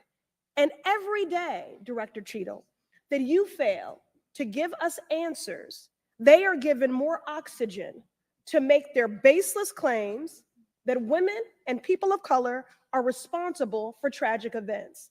And that is dangerous too. Thank you. And I yield my remaining time to Ranking Member Raskin. Thank you to the distinguished gentlelady from Massachusetts, and thank you for those trenchant insights. I wanted to make the point that you were making and several of other members were making to bring it into sharp relief here. The very same day that Donald Trump narrowly escaped an assassination attempt, but an honored firefighter was gunned down and killed and other people were injured. There was another mass shooting that day, just several hours later in Birmingham, Alabama. 4 people killed and 10 wounded in a nightclub shooting. And you might think, oh, that's some kind of freakish coincidence. Not at all. We have more than one mass shooting a day in America. They are so commonplace now that they are barely reported in the national news. It's, of course, local news in Birmingham, Alabama, that 4 people were killed and 10 other people were shot and seriously wounded, being treated at the hospital. These things are a nightmare for the families of the victims who've been killed, for the families who have to take care of people who've been seriously injured and wounded. They are a major financial drain, publicly and privately, and yet we allow AR-15s to be purchased with abandon, promiscuously, all over the country. People can just go out and get an assault weapon. And the distinguished gentlelady from Michigan was right. We have a hearing when it affects the President of the United States, but on all the other days of the year, we don't have a hearing about it. And I think it is because of an honest disagreement we have about the Second Amendment. There are some people who think the Second Amendment means you've got the right to arm yourself with whatever weaponry you need to overthrow the government of the United States. And we reject that as a false interpretation of the Second Amendment and a false interpretation of the Constitution. We can ban assault weapons. We did it back in 1994. It dramatically reduced these mass shootings. And when that ban was lifted, the mass shootings went up through the roof again, and we've shown it. And so just like we're demanding real answers and real action from the Secret Service, let us demand real action and real answers from ourselves about the nightmare of mass gun violence, which puts America into a category all its own when you compare us to the countries in the European Union or Canada or other similarly situated countries. There's nothing like what we're going through. So we've got to act on the Secret Service to protect ourselves against political violence, and we've got to act as a Congress to protect ourselves against AR-15 violence in America. Chair recognizes Ms. McClain from Michigan. Thank you, Mr. Chairman. And first of all, I want to thank the Secret Service agents, those who work tirelessly to protect our president, and specifically those agents who did not hesitate to jump in front of President Trump. And my heart goes out to the family of the Comptour family and the people at the rally who are still recovering. On the other hand, the Secret Service has a leadership problem, and it falls on you. And although I appreciate your hollow words that the buck stops here, I was actually hoping for some answers. Director Cheadle, you must answer to the American people if you want to stay in charge. It's really, really simple. You want to keep your job, right? Absolutely. Okay. The best way to keep your job is to answer the questions, not play this shell game, not sing the Slim Shady song, wasn't me. I mean, come on. How long did you prepare for this hearing? I've been preparing for this hearing over the weekend and into last week. Okay, 5 days, 6 days? As soon as I was notified And how long was that? about this hearing, Okay, 4 days, I began preparing. 4 days, 3 days? I'm not sure the date that I got the letter asking me to be here. What are you sure of? Are you sure the color of your hair? Are you sure the color of your suit? I'm just like, tell the American people, what are you sure of? You don't even know when you started preparing for the hearing? I mean, the biggest hearing of your life, and you have no clue? You can't remember when you started preparing for this hearing? Can you understand why those words seem hollow to the American people who are supposed to entrust their faith in you? I assure you, the moment I received notification. But you can't remember. You got a little Alzheimer's, dementia going? I mean, what, you can't remember. I have several active investigations going on and an operational agency to run. Okay. All right. But you want to take accountability, right? The buck stops with you, right? I am taking accountability. Super. Then let's start with trying to answer some questions. You keep referring to the FBI. When asked how many shell casings were on the roof, you referred to the FBI. When asked if there were explosives in the car, you referred to the FBI. When asked if Crooks was acting alone, you referred to the FBI. See a common theme here? I can go on and on. My question is, who at the FBI should I speak with? Wait for it. Wait for it. The FBI is responsible for the criminal Is there a name? I'm not certain. I'm not certain. Who at All the right, here we go. FBI I'm is not running the certain. I investigation. don't know. Let me ask a different question. Have you been in communication with the FBI? Yes, I have. With whom? I speak with the director and the deputy director. Okay. And what have they shared with you about this investigation? So I'll give you an opportunity to answer again. Did they share with you how many shell casings were on the roof? They have shared with me the evidence Did they they've collected. share with you how many shell casing were on the roof? Yes. Okay, how many were there?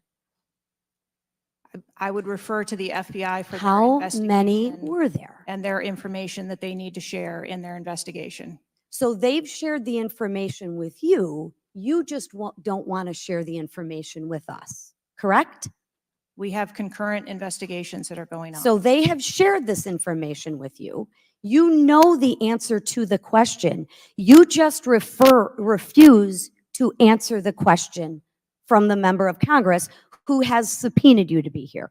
Is there a different answer to that question? I was always willing to come here and testify before this oversight hearing. Beautiful. Then let's Wasn't a do thing that. that was Let's necessary. for once have your actions match your words. So you've been in communication with the FBI. You know the answers and you refuse to tell us the answers. So I will ask you again. You know how many shell casings were on that roof. What is the answer to that question? I think it's pertinent. What is the answer to that question? I think it's pertinent to talk to you about the information that the Secret Service has and that the Secret Service knows related I'm to the asking events you on an that day. answer to the question. If you're supposed to be in charge, if the buck stops with you, how come you can't share the answers? What are you covering up? What are you hiding, my friend? I'm not covering anything up. Then why can't you answer a simple question? I would leave it to the criminal investigation to answer questions related to that. When you talk to the FBI, and you asked them how many explosives, well, let me ask you, did you ask them how many explosives were on the roof? Did they answer that question? Or in the car, excuse me. Did they answer that question for you? Yes. Yes. So you know the answer to that question that my colleagues have asked you. But again, you refuse to give us the answers. You're playing this wasn't me. Well, I submit to you, if you can't, and it's not a can't, it's a won't. It's not a can't. It's not a I don't know. It's a I choose not to answer the question. Well, let me tell you, Ms. Cheadle, if you're going to lead, you need to lead. If you want to be in charge, then answer the question or step aside and have someone with the courage and the guts to answer to the American people the questions that they deserve answers to. And with that, I yield back. Chair now recognizes Ms. Boebert from Colorado. Thank you, Mr. Chairman. I'm going to continue down that vein. You have been here sitting today, Director Cheadle, definitively able to dismiss erroneous information and speculation. However, you are refusing to answer questions that we now know that you have the information for. You are saying that you are wanting to answer questions that the Secret Service has information to. Well, ma'am, you are the Secret Service. You are the director. You have said that you are the best for the job. So I'm going to ask you some questions now knowing that you do have answers from the FBI, whom you have been passing the buck to this entire day. And I'll start with something that, maybe the FBI doesn't know because it has to do with you personally. You said you spoke with President Trump after the assassination attempt. And I want to know, did you apologize to him directly for nearly having President Trump killed? Yes, I did. I appreciate that. I appreciate that you recognize that this was your failure. Now, since the assassination attempt, you are under oath, reminding you, have you communicated with anyone at the White House on an encrypted messaging app like Signal? Yes or no? No, I have not. Are you willing to surrender your personal phone for analysis? If I am required to do so. Okay. I will look into making that request because I would like to see your personal phone to see if you're communicating over encrypted messaging apps. Have you ever turned down enhanced security requests from Donald Trump's detail, his special agent in charge, Sean Curran? Have you ever turned that down? No, I have not. Have there been, has your team, has the Secret Service? Maybe not you personally. I believe, as I mentioned earlier, there are times when requests are made for And you have assets, denied them. They have been denied. and a denial doesn't Has the Trump necessarily campaign mean- made requests for additional assets that have been denied? Denial doesn't mean vulnerability. Have there been additional requests for enhanced security at Mar-a-Lago? We have made a number of enhancements to. You the confirmed that there were security. bomb-sniffing dogs that were provided. You failed to confirm if there were aerial security surveillance assets that were provided. So yes or no? Was that provided? At the rally? At the rally, yes, ma'am. We had Overwatch provided at the rally. You've confirmed that the assassin was identified as suspicious 57 minutes prior to the shooting. Was the suspicious individual ever approached by an agent? Was any contact ever made with him? Not to my knowledge. Is that the standard protocol for someone who is identified as suspicious? The protocol would be to locate the individual and. And you said that conduct he an was interview. located 2 to 5 times approximately? No, I said that the information was passed potentially somewhere between 2 to 5 And he was never times. located by an agent? To my knowledge, that individual was not located by an agent. We have dozens of rally goers who have identified him and not one agent on the ground. There are many, many, many agents on the ground, local law enforcement, Secret Service. No one was able to identify him and have sights on and see him. What I'm saying is that the agents that were on the ground at the time, I have no knowledge that they were able to interview him or locate him. Thank you. Was there a local law enforcement officer who approached the roof and saw the shooter and saw that he was present on the roof? That is the information that has been shared with me. Have you spoke to that local law enforcement officer? No, I have not. Are you going to? It is part of a criminal investigation that the Are you going to- FBI is interviewing those individuals. Were agents stationed on the water tower? No, Why? that would not be something that would be included in a security plan. Has the man who is reported to have been present wearing a gray suit who allegedly requested a photo of the dead body of the assassin on top of the AGR roof been identified? I don't have that information. Is that something that you've heard of? No, Were ATF agents present at the rally? to attend or to work, To work.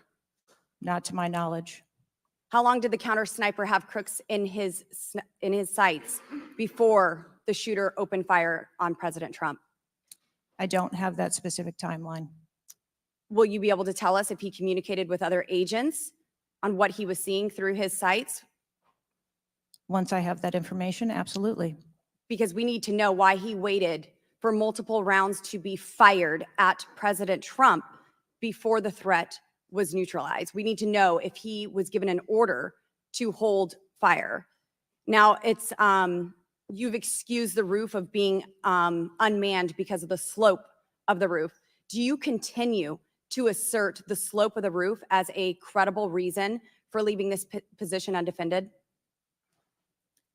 First, I'll go back and correct that there was no order to hold fire. Our agents and officers have the ability to neutralize a threat at the time So you that don't they know, see it. I'm sorry, you don't know the communication that was taking place or how long he had him in his sights because you haven't spoke to him, but you do know that there was no order to hold fire. I can tell you the way that our personnel are trained. They are trained on the use of force scale that when they see a threat, they are authorized to neutralize that threat. They don't have to ask for permission. You excuse the roof being unmanned because of the slope. Do you stand by that assertion? The roof was not covered with an individual on it because there was overwatch provided. Apparently not. No, there was no overwatch provided. This is very evident. President Trump was shot. A man died. There was no oversight provided. I find this rather maddening, especially now knowing that you do have answers from the FBI who you have been passing the buck to this entire hearing, not answering a congressional hearing, members of Congress, while you are under oath and under a subpoena. I find it maddening that the director, that our country has come centimeters away from oblivion under your watch. You have answers. You are refusing to give those to us, directing us to the FBI. And this entire thing is a waste of time. You are responsible for the loss of a life and the shooting that took place on President Trump. You do need to resign. This is bipartisan. You need to be fired. You do not need to hold this position. You are not the best for this job. I am over my time, but I cannot tolerate your watch any longer. And I'm going to continue to call daily for you to be removed from your position, ma'am. Chair recognizes Mr. Fry from South Carolina. Thank you, Mr. Chairman. Director Cheadle, how long have you been with the Secret Service? 29 years, right? That's correct. And how long have you been director of the Secret Service? Just under 2 years. During your tenure as director under the Secret Service, I know we're here today to talk about the assassination attempt on President Trump, but how many other security lapses have occurred with protectees under your watch? I don't have a specific number, but there have been some lapses. There have been other lapses. Was one of them Jake Sullivan? Yes, sir. What happened there? There was an individual who was able to access Mr. Sullivan's residence. His residence. A protectee, somebody was able to break into his house. And what happened? Did anyone get fired because of that? There were individuals who have been reassigned. Reassigned. What other steps have taken? What I'm seeing, what other incidents have occurred other than Jake Sullivan?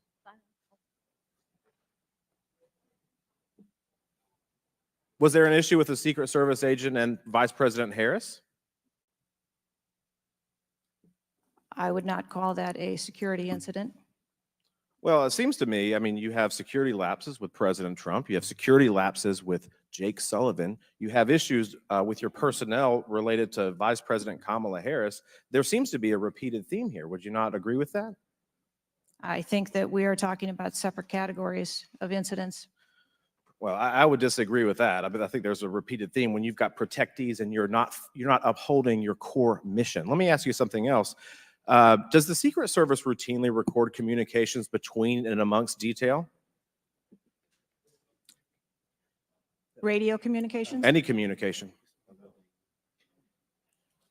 Email communications are captured, as well as text messages. And then depending on the detail, radio communications are recorded. Does the Secret Service have recorded communications from the July 13th event? We do not have radio communications from that day. But you have text messages? We do have emails and text messages. Emails, okay, great. Does the head of the Trump detail or someone else embedded in this detail have command decision-making authority, or do they need to seek authorization from someone outside that detail? The head of the detail has the decision-making authority for things that are necessary for that detail. Is that standard for protection details? Yes, it is. Okay. Let me ask you something. During campaign events, is it common for the Secret Service to utilize other agencies? Yes, it is. What other agencies would be providing assistance to the Secret Service? There are a number of other agencies that provide assistance to the Secret Service during campaigns. We utilize personnel from the Department of Homeland Security.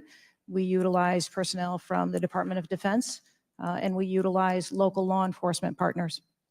Are you on the same radios? Do you provide the radios to all the assets that are taking part in protection of an event?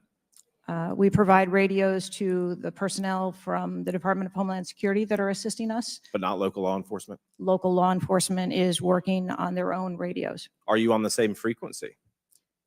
We ensure that we have counterparts in the security room, and so the local law enforcement will place one of their personnel in the security room with our personnel so that we have interoperability communications. Let me ask you something just about the timeline, because I think this is really interesting that we can't nail that down. I mean, I think there are lay people out there with more knowledge about the timeline than you seem to come before a subpoena in front of Congress. Was Mr. Crooks observed at the AGR building prior to the shooting? He was observed on the grounds outside of our perimeter prior to the shooting. At approximately what time was that? You don't have to give me the specific minute, but at approximately what time was that? I believe it was about 45 minutes or so prior to. Did the sniper team take a photo of Mr. Crooks? The local team did, yes, So it was a local team and not a Secret Service sniper. that took the photo. Okay. And did he relay that photo to Central Command? Again, it's an active ongoing investigation, so I want to make sure that I'm factual with the route that that photo took and who that was disseminated to and when. What time did when did Mr. Crooks' status go from a suspicion, a person that was under suspicion, to a threat? When did that happen? And maybe not even a specific time, Director Cheadle, maybe a certain event that happened that transformed him from a person of suspicion to a threat. When did that happen? To the best of my knowledge, based on what I've been told thus far, it's approximately 5 minutes to where individuals relayed that there was an incident or an issue, being worked at the 3 o'clock of the president. So that former was, president. but it was before the shots were fired? That is correct, but again, it was not phrased as a threat. It was just that something was being worked. Yeah, but my question is, when did he become, when did he transform from suspicion to threat? Because they're treated very differently. People can be suspicious, but they're not a threat until a certain point in time. So when did that happen? I believe that it was seconds before the gunfire started. Seconds. My gosh, we actually have a few questions that we got answered today. Listen, I'm going to wrap up here, Mr. Chairman, but here's the frustration that people have. The buck stops with you. You've said that yourself. But the problem in Washington, D.C., it is the only town in America that you can be so bad at your job that you actually get a promotion or don't get fired. You have not been able to answer the number of agents, whether or not requests were denied on additional security, whether or not law enforcement were able to engage before the shooting with the assassin, how he got on the roof, how the rifle got on the roof. You can't tell us how many shots he fired, whether the casings were recovered. You can't tell us anything about his cell phone. You can't tell us whether the rally was supposed to be postponed, given the intelligence that you were receiving. You can't tell us whether the car had a bomb. You can't even tell us his motive. And the American people are incredibly distrustful because it has taken 9 days to even get a scintilla of evidence out of you. Maybe if I was CNN or ABC or NBC, I would have gotten much more thorough and accurate information, but we have not received that in a subpoenaed hearing in front of this Congress. That is why the American people are frustrated, and I echo the bipartisan calls on this committee and all across this country that you should resign, or maybe when the president wakes up from his nap, he can fire you. Thank you, Mr. Chairman. Chair now recognizes Ms. Luna from Florida. Director Sheetal, can you please give me the names of the individuals who are in charge of your conduct for the rally? I'm not going to release names. Can you give me the today. titles? And how No. many individuals? No, Nothing? we had a full advance team that was responsible Who are for the, advancing how the many site. people are the final approval authority? There are a number of people Can you that give me a are number? engaged in approving Can you the give me a plan. number? No, I do not have Okay. a firm number. Can you just confirm whether or not, I understand this is an open investigation, but in order to dispel conspiracy theories, have you guys been able to subpoena the shooter's Discord records, or has the FBI, to your knowledge? I believe that the FBI is working on those. Okay. Is it factual to say that you have not ruled out that the shooter was working with other people or persons? Again, the FBI is conducting the criminal investigation into Can the you, shooter. at least in an effort to dispel conspiracy theories, can you confirm or deny that? At this time, we do not have that there were any other people engaged. So you believe he was acting alone? I do. Okay. Have you been made aware of multiple eyewitness reporting that there was a second shooter on a water tower? I do not have any information related to any second shooter. Okay, the reason I asked that is because according to testimony from multiple witnesses, they did report that. And again, to my understanding, there were over 40 sniper teams that were briefed by the Butler ESU. And I want to make sure that people are aware, if you're saying that there's not another shooter, that we are able to clear that information, because from this whole entire briefing, it doesn't seem like much information has been able to get out to the American people. So I'm trying to dispel rumors, as I'm sure you understand. Was it true that Secret Service was present at the Butler ESU briefing? There was a briefing between the counter sniper teams that were working Secret on the Service ground. present? Yes, to my knowledge. Okay, I want to read you a report from people that seem to be throwing you under the bus and stated that they were in attendance and that Secret Service was not in attendance at the security briefing, according to individuals with knowledge, to also include that the AGR building where the shooter Thomas Matthew Crooks was located was actually not a part of their security perimeter for that. So there was not Secret Service present. It seems as though that when you were asked earlier from Rep. Again, I'm Murphy here, I'm live about with you whether or watching, not but Secret if I'm Service was talking, you aware can't of a hear what's threat, going you on. had But said no, they were unaware of a everyone threat. should be And appalled yet, at according what to they're hearing. communications, again, from law enforcement that were in some of these group chats, they actually had reported that Secret Service was made aware of a threat at around 5:59 p.m. as a part of the command, including Secret Service, aware of messages and requests about information about the suspect's location. Can you please tell me if you have knowledge of that at all? Again, I think we're conflating the difference between the term threat and suspicious. But you guys did have knowledge at 5:59 p.m. according to those group chats, did you not? Of a suspicious individual. Okay. Chairman, in my opinion, according to some of the testimony today, I feel that you have perjured yourself in some instances. And so I'm going to ask for a full review of the transcripts by staff. And if you find that to be the case, I do ask that you bring perjury charges against the director.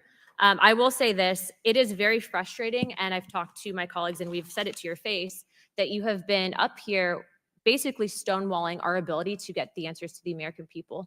And what I will also say is that every single member of Congress does not feel safe with you in charge. You have heard that. And I think that we are all sitting ducks with you in directing the Secret Service currently.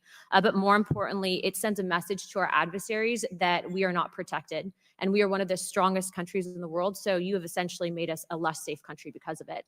As a result of that, I'm asking you to formally step down. I share my same opinions as my Democrat colleagues.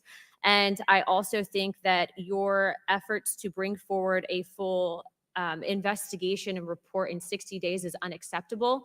And as a result of that, I'm going to do everything in my legislative toolkit to ensure that that happens sooner rather than later. And I'm sure that you know that we brought a vote on inherent contempt against Garland for essentially blocking a congressional investigation. And I don't think that you should be any different. So I will say that I am just completely disgusted by your performance today. And I understand that you're probably in a position where you're being told not to testify, which is why we had to subpoena you. I think that goes back to Garland. But again, that is part of the flushing that we need to get out of Washington, and I would be happy to assist in that process. Chairman, I yield the rest of my time. Chair now recognizes Mr. Langworthy from New York. Thank you very much, Mr. Chairman, and I appreciate you bringing this hearing forward with subpoena. Director, yesterday I made the decision to get in my car and drive to Butler, Pennsylvania in preparation for this moment and asking you questions about the events of the assassination attempt on President Trump's life. I've done several presidential events in prior in my career, and I wanted to see this site with my own two eyes because I don't believe the video footage tells the whole story or looking at things on a diagram. And I was absolutely appalled when I went to the site, when I saw the fact that I could have stood on the roof of that building, the AGR building, and hit that podium with a 9-iron, and I'm a lousy golfer. And the fact that that was not included in the perimeter is a complete dereliction of the duty of the U.S. Secret Service. I mean, there are very few rooftops that needed to be secured. And the fact that Secret Service, as they were putting a site plan in place, did not think it was necessary to man those rooftops, you have completely walked away from your duties. You had one job, and that's to protect the future President of the United States or to protect all of the other protectees. And President Trump is only here today by God's grace because he had just something in him that made him turn his head just slightly, or we would be in a national period of mourning right now. And you have done nothing here today. I've rewritten these questions like 4 times during your hearing, and you haven't answered a damn one of them. You haven't given any information. You have hidden behind this FBI investigation, and I think you should be ashamed of yourself because you have brought more shame to your agency than I think that the assassination attempt has at this point. This is literally the worst performance I have ever seen in front of a congressional hearing. You have offered no reason for this committee, this body, or the American people to trust you or the Secret Service today. And you should resign. You have said that you've put new security measures in place after the assassination attempt. Can you tell us what those are? Because the American people want to know that you're taking real corrective measures. But today you've pointed to an investigation. Investigation or not, you still have a job to do with a zero-fail mission. But so far, there's been absolutely no accountability, and you've admitted that here today. Not one person's been suspended. Not one person's been put on a desk. Meanwhile, we've got the most contentious of elections in our nation's history, and protectees are in danger because of incompetent leadership. Not the agents. The agents piled on President Trump to protect his life. Those are heroes. But the administrators running your agency, they're not right now. They're not doing their jobs. And you certainly aren't doing. The most appalling part of Saturday's events is the countless opportunities that Secret Service had to stop Crooks before he even got on the roof. At 3 o'clock, Crooks raised suspicion by entering the rally with a rangefinder. At 5:45, a cop with a Beaver County Emergency Services unit saw Crooks eyeballing the roof at the AGR International Building. And then at 5:55, Secret Service was warned of a suspicious person and identifies Crooks as a threat. This was all before shots were fired 15 minutes later. Director, yes or no, did local law enforcement alert the Secret Service about Crooks' presence at the rally? Yes, they did. The shooter came to attention of law enforcement almost an hour before President Trump went on stage. Law enforcement alerted the Secret Service of the shooter. Over and over, you've said there's a difference between a suspicious individual and a threatening individual. Can you explain what the shooter needed to exemplify to be called a threat?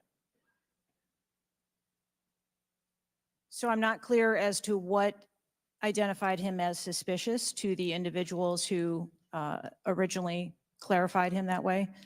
For the Secret Service, for an individual to be determined to be a threat, that individual would have to be seen with a weapon or capable of doing some sort of harm to our protectees. I mean, Director, an individual walking into a rally with a rangefinder, scoping out an unprotected rooftop, and he reportedly flew a drone over hours before. It sounds like a lot more than suspicious, especially at a presidential rally. Your operational lapses, your resource management, and poor judgment nearly resulted in the assassination of President Trump. I mean, the dereliction of duty here is just appalling. The fact that you haven't visited Butler is just maddening to me. That you're not taking this job seriously. Many people here have called for your resignation. I've introduced a resolution here into this body that hopefully will get a vote this week calling on the president to fire you, ma'am. You have not done your job. You have put two black eyes on your agency, and you need to go. Mr. Chairman, I yield back. Gentleman yields back. Chair now recognizes Mr. Burleson from Missouri.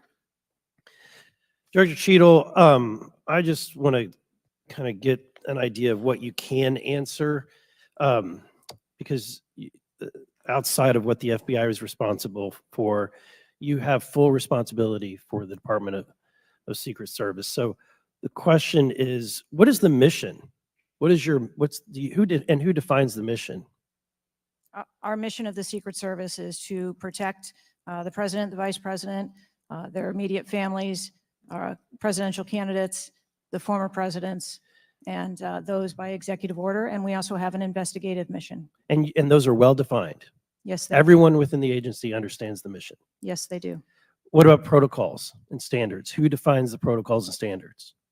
We have a number of protocols and policies in place for the various missions that we have. So would it be safe to say that you failed the mission, the ultimate mission?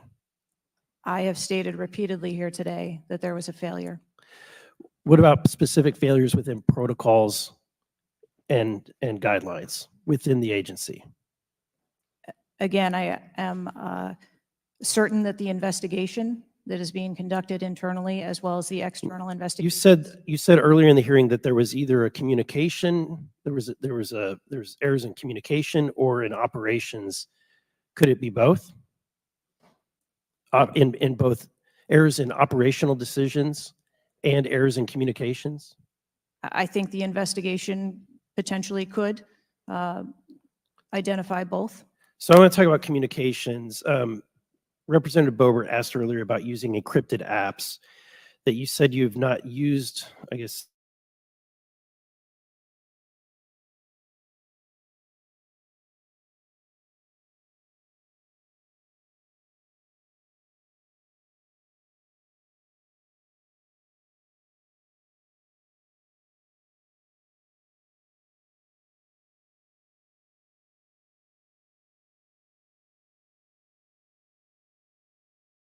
Signal. Have you used any encrypted app to communicate from your personal device? I do on occasion using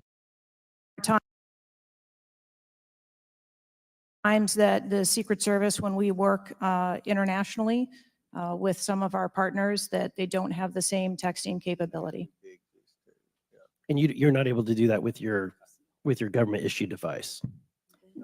Recently, we have been able to install some of those apps on government devices. Okay. Let's talk about some of the things that we can get access to. I'm actually shocked that you are using your personal device and encrypted communication tools. I think that might be the most shocking thing that I've heard today. I didn't expect for you to say that. We have requested, this committee has requested multiple documents. And this is not, under the purview of the FBI, this is under your purview.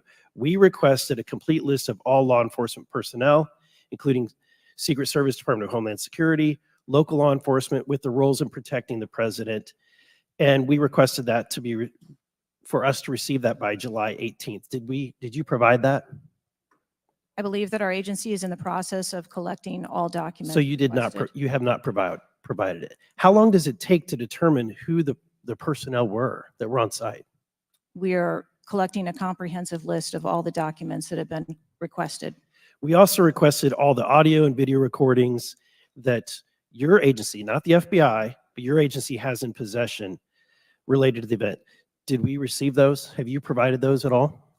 We are in the process of collecting all documentation requested. You're in the process, but you have not.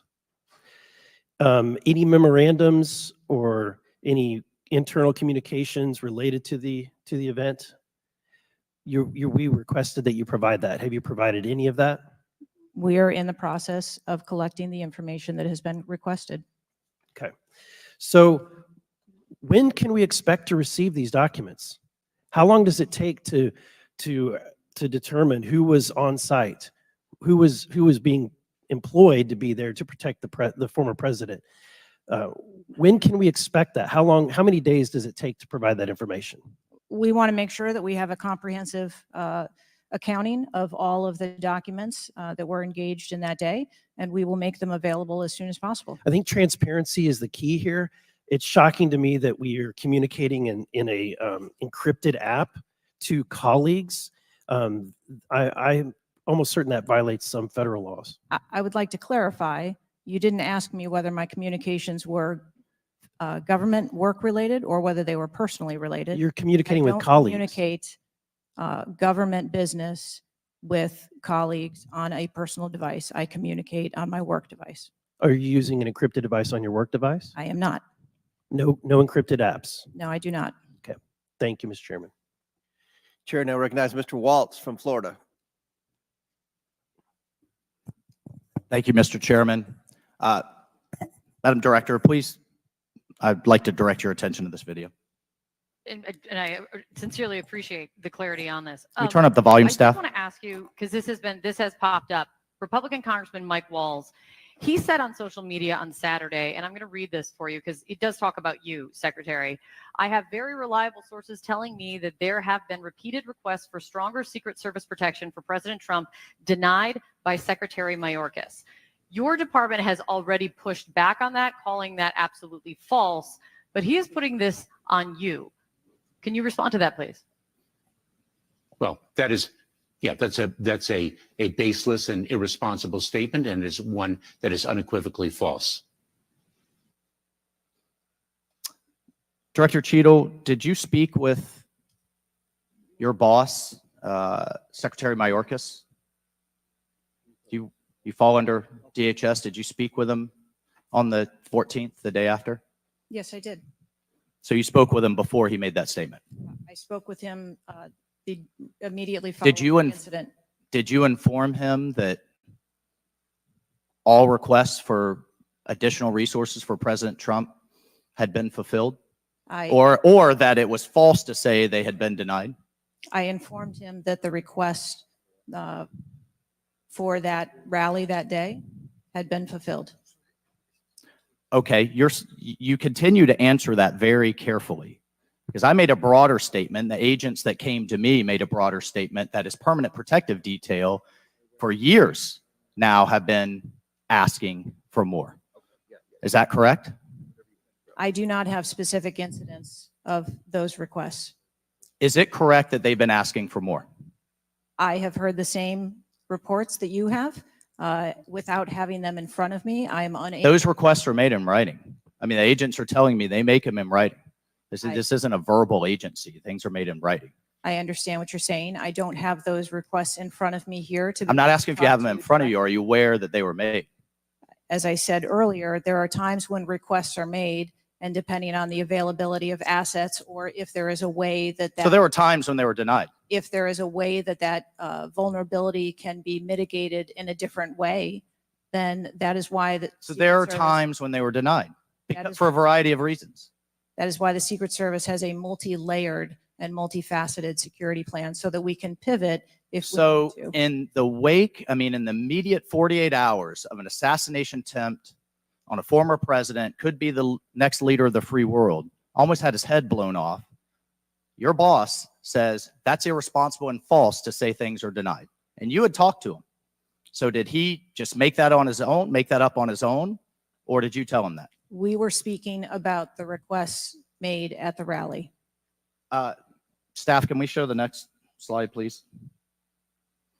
Then we have your spokesman. Did you sign off on this statement?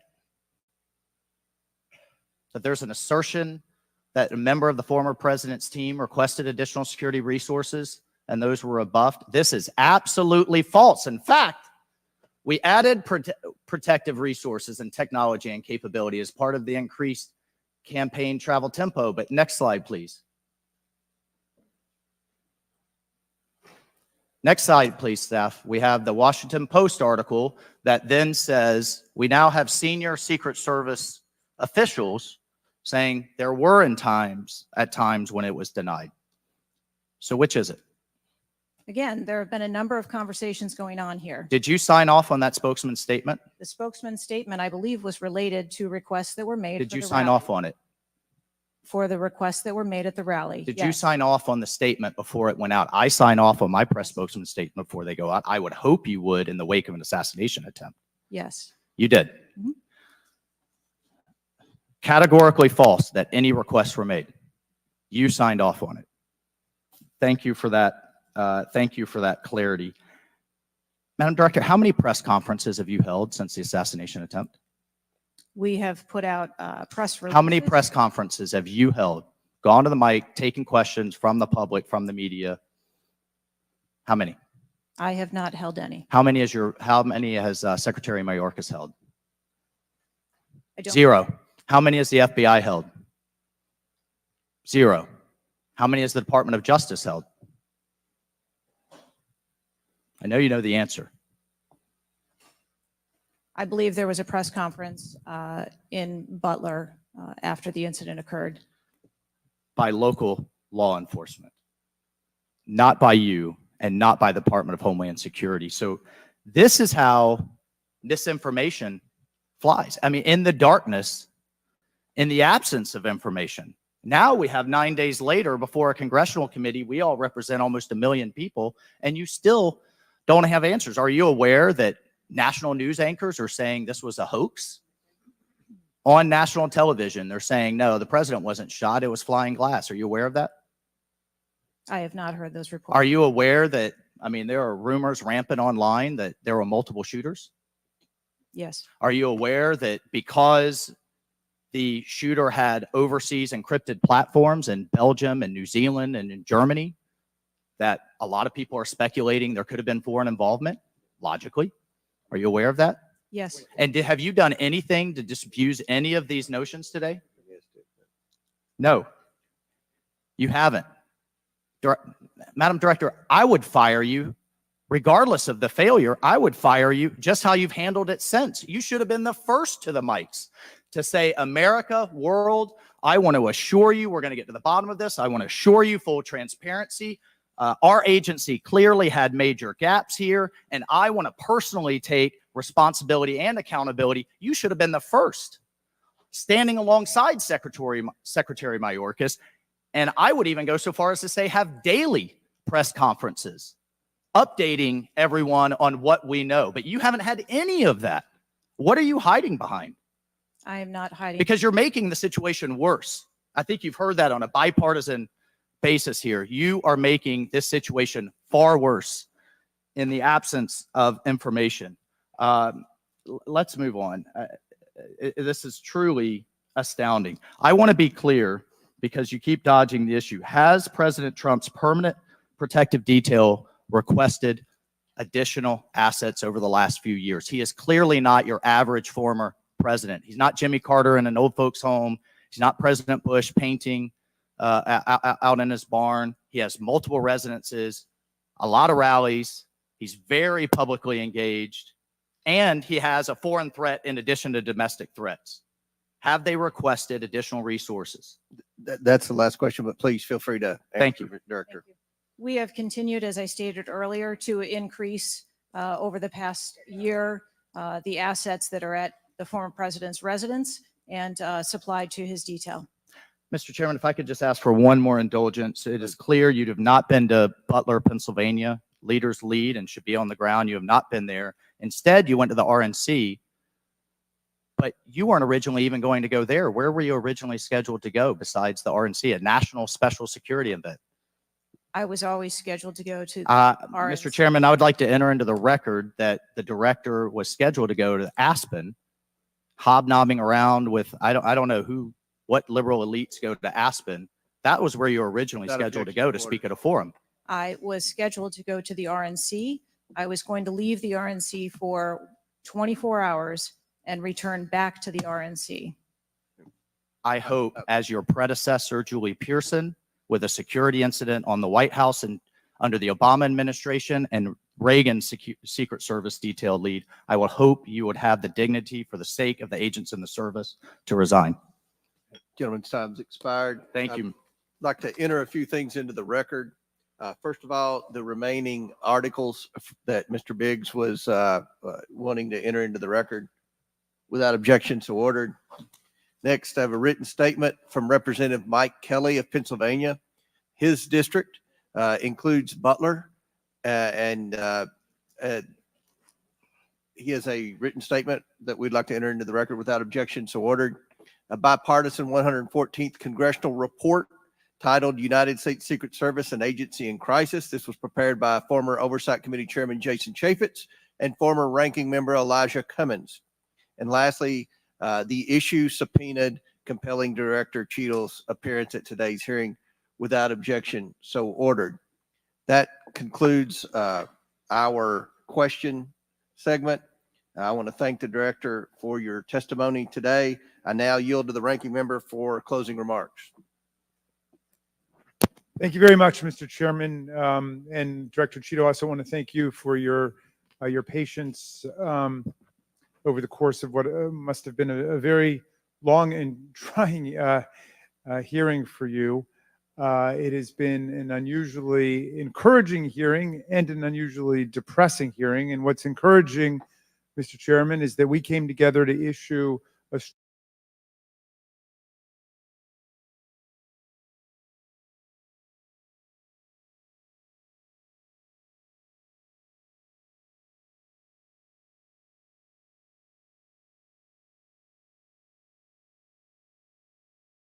strong statement deploring and categorically denouncing political violence in America.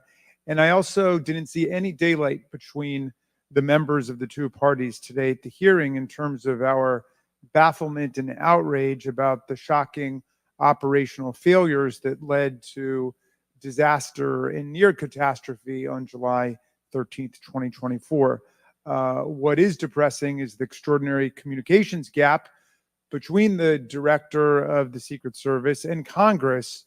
And I don't want to add to the Director's terrible, horrible, no good, very bad day, but I will be joining the Chairman in calling for the resignation of the Director, just because I think that this relationship is irretrievable at this point, and I think that the Director has lost the confidence of Congress at a very urgent and tender moment in the history of the country, and we need to very quickly move beyond this. But what I will say, Mr. Chairman, is that I took this hearing to be about two major policy failures, and one policy failure is the one that got the vast majority of the attention, which was the failure of the Secret Service to effectively respond to a gunman on a roof within 150 yards of a presidential visit and speech.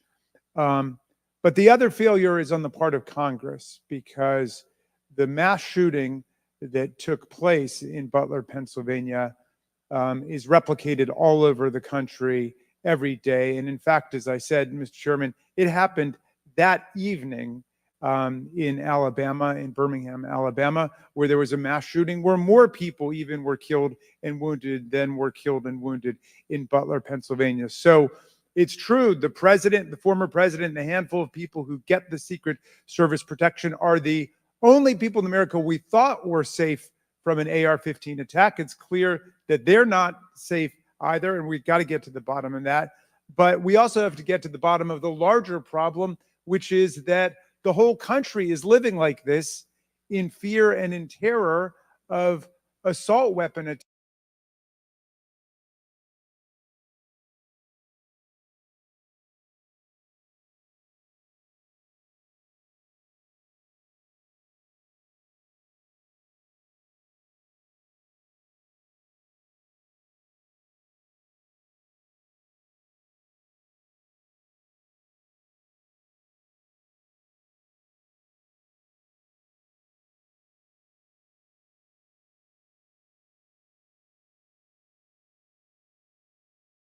attacks in movie theaters, churches, synagogues, mosques, supermarkets, Walmarts,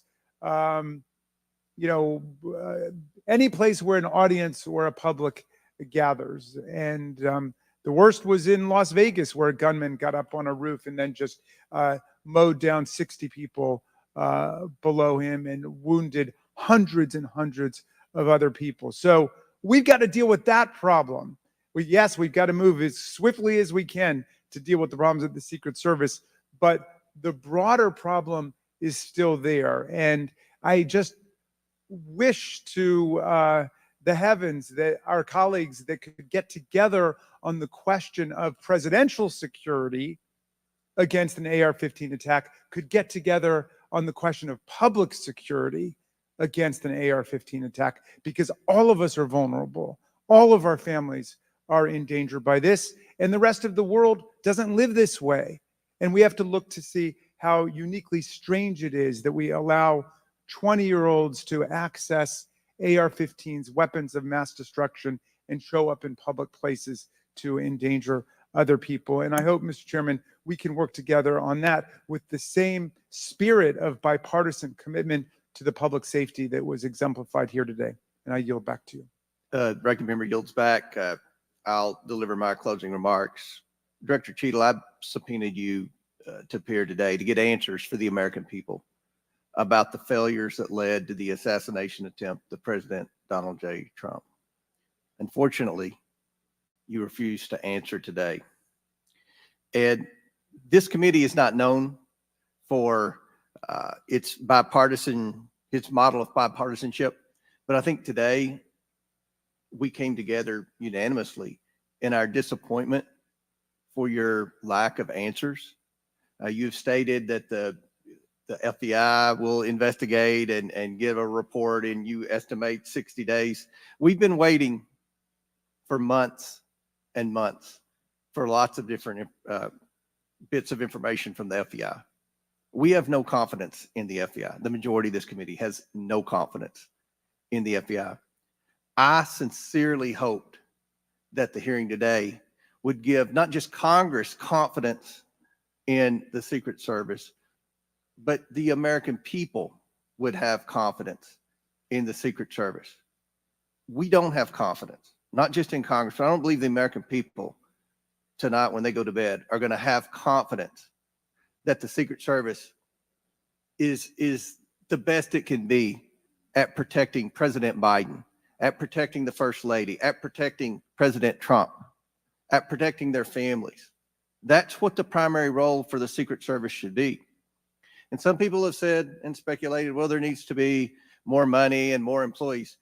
As I stated early on, $3.1 billion, I believe next year it's going to be $3.2 billion budget, over 8,000 employees.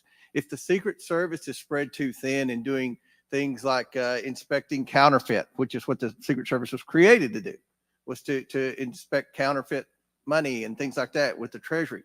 If it's spread too thin, then we need to come together in Congress. And I think we can do that in a bipartisan way to narrow the focus of the Secret Service, to protect the leaders of our country, to protect our elections by protecting our candidates.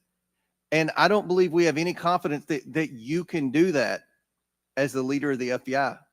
I sincerely hope that we would adjourn this committee hearing and have confidence, not just in the Secret Service, but in you as director of the Secret Service.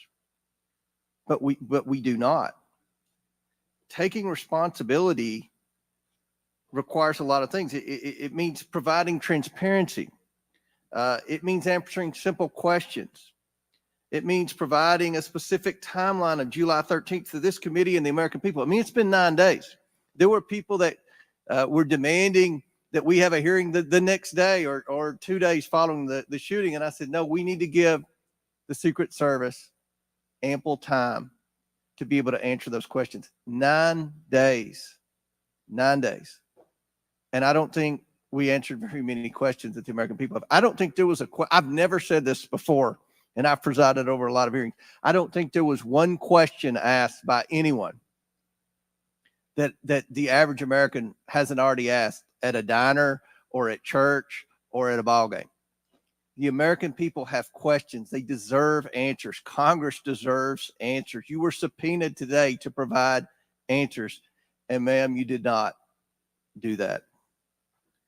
So as Ranking Member Raskin stated, he and I will be sending a letter requesting that you submit your resignation as a step toward accountability in what happened. And one of the biggest frustrations that many of us have, especially on this side of the aisle, is that there's never accountability in this administration. And when you look at the debacles prior to July 13th, I mean, it would be hard to beat the withdrawal in Afghanistan, the debacle there, and no one was held accountable. To this day, no one has been held accountable for that. But here we have clearly video showing people notifying the police, and the police are blaming the Secret Service. The Secret Service are blaming the police. Homeland Security is blaming everybody. But at the end of the day, after this hearing and after our request for information, we don't have any answers for the American people. And we don't have that confidence that you can lead the Secret Service to restore the confidence. And again, I commend the ranking member for joining with me in the letter asking your resignation. And we certainly hope that you will take that to heart. With that and without objection, all members have 5 legislative days within which to submit materials and additional written questions for the witness, which will be forwarded to the witness. If there's no further business, without objection, the committee stands adjourned.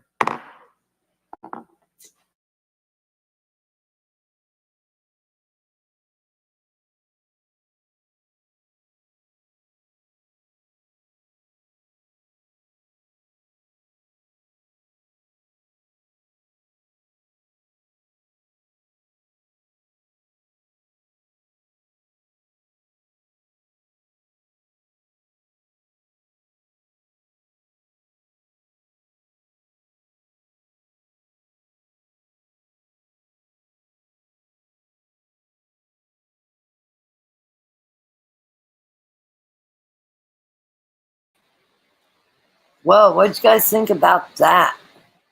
Holy moly. Listen, I've been watching it since it started. I try not to get political. Oh, let me turn my TV down. I even have a friend over, a good friend, Rita, over. But I was watching this and I was like, oh my God, there's so many people at work. And I wanted you guys to at least be able to hear it. Like,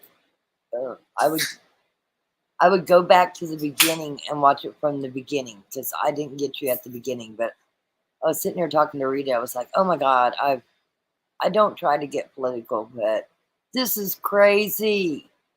And you guys all know I'm about our rights and about making people accountable. And she was not taking any accountability.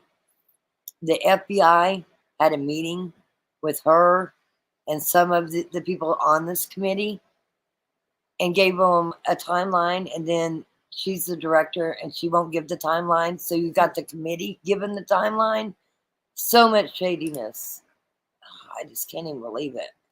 And like I said, for those, who don't get into that, that's okay. You didn't have to watch it, but I was really into it.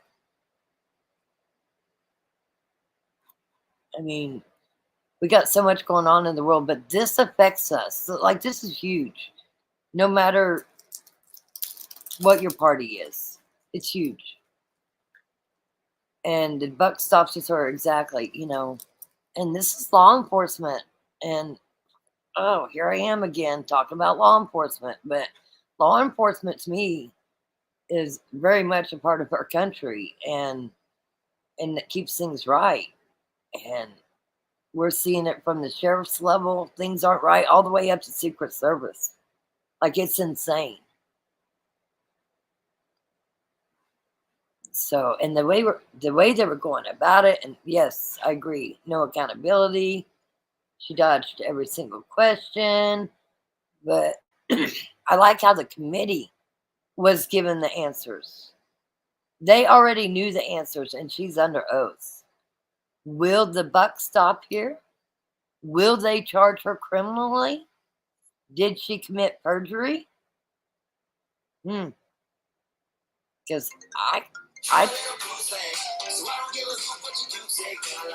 sorry, I tend to have an opinion that she might have purged herself. And that's my opinion. That's where I'm at with it. We'll see. But what a mess. If I hear again when they go live, I just happened to catch it this morning and started watching it. And I can't remember the last time I sat down and watched something like this. And that's honest to God's truth. And I was like, oh my God, this is crazy. This is probably the first and only time ever that all the parties are agreeing. They are asking for a resignation. And she won't give it.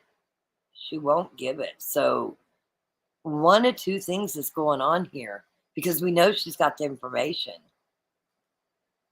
Is she covering for someone else? Who's she covering for? Because I agree.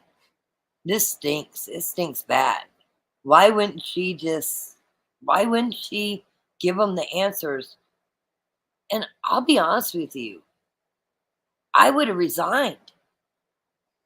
Because I would know that I screwed up. I'm the director. And no matter who works for me, it falls on me. And she knew she had this. And she kept saying it would take 60 days to give a report. And they're pissed because it's been 9 days and she won't release anything. Like, this is shit that I talk about that people's got to stand up for.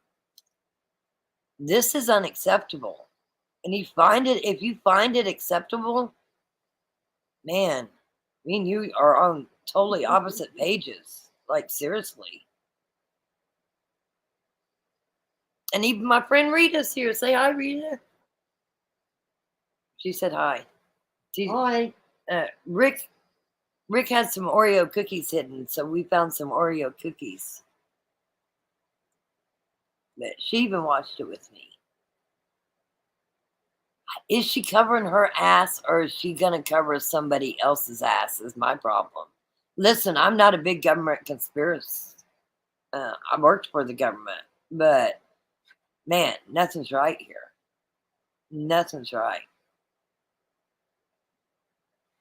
And this was a former president and it was a candidate running. And oh my gosh, the FBI did the timeline. They were warned. They had a clear shot. They had an officer that followed him up the ladder. And one of the guys had everything that was out there. And most of it is true. Like, people are coming out of the woodworks with video. That's why I say, if you don't have cameras, you need to stop what you're doing right now and buy cameras.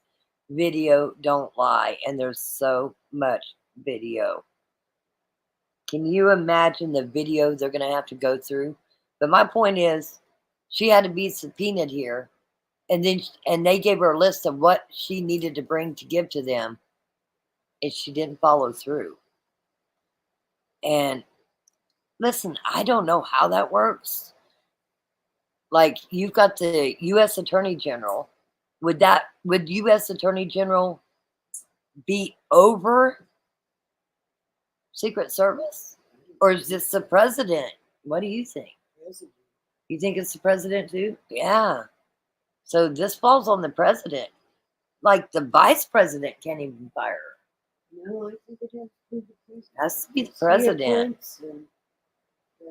But listen, you can guarantee, like, this is my opinion. It ain't the president doing it, but somebody's in his ear, and she will resign by the end of the day. Watch. She is gonna end up taking the fall for it, and rightfully so. She's the director, but I think it goes higher. Because I think she would have told. 28 years with the Secret Service. Like, I think she would have told exactly where the flaws were. I don't know. I could be wrong. Yeah. Yeah, she is going to need her own Secret Service protection. Like, America's going to be pissed when this gets out. I mean, I was following it through News Nation, and honestly, I don't even know how many was following. We could go back and look a couple times. I don't know. But I got so into it that I didn't even want to try to find it somewhere else. I can't even believe it. Anyway, hopefully everybody has a great Monday. I'm going to go ahead and get off of here. And if I bored you with this, sorry. But she reports, okay. She reports to the Director of Homeland Security is what Google says. Who knows if that's true, though? No, I guess you probably have to specifically ask who can fire the Secret Service Director. That's what you would have to Google. I would ask my Alexa, but she makes the dogs howl, so. But somebody Google it. Because I'm reading your comments, and if I go to another page, I won't be able to see your comments. I think it's the president, too. I'd like to know, though.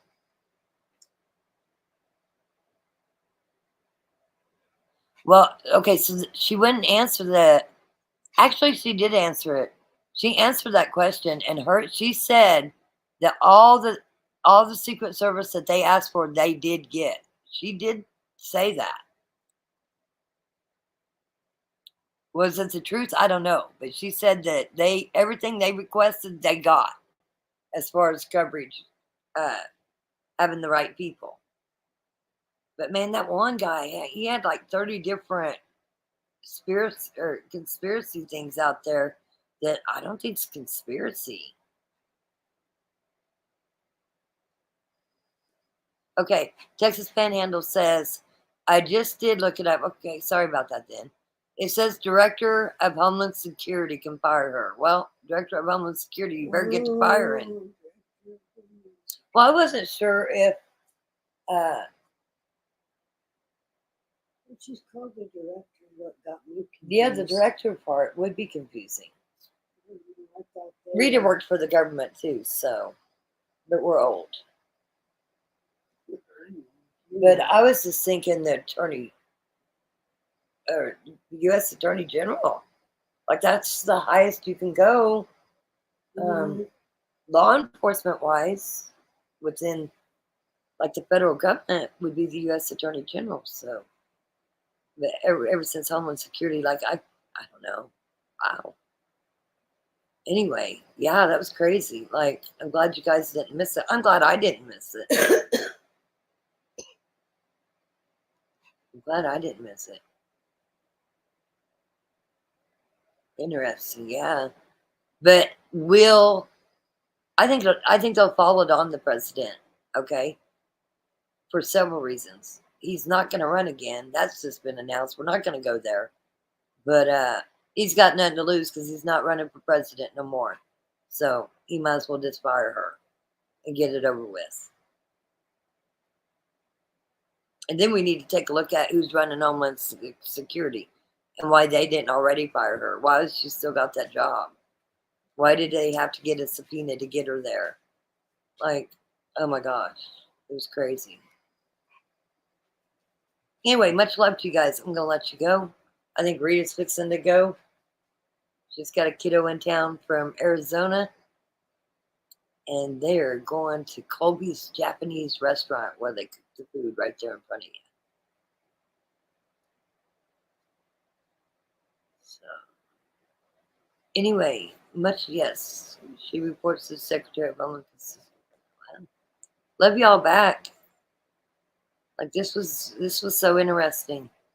I'm gonna try to see when they have more meetings on this. It all starts, like I said, with some faulty law enforcement, some shady shit going on, some shady work, And people might say that, man, Rock's always picking on law enforcement. I love law enforcement. I love law enforcement to work right. Like, you're welcome for the live. I want it to work right. Because you know what? When you're good law enforcement, You don't like to see this shit. You are just as angry as somebody else at this point, because that's a part of you. You're law enforcement. And to see this go on, I mean, not all law enforcement agree with this. There's probably several right now that's madder than hell, just like you and me.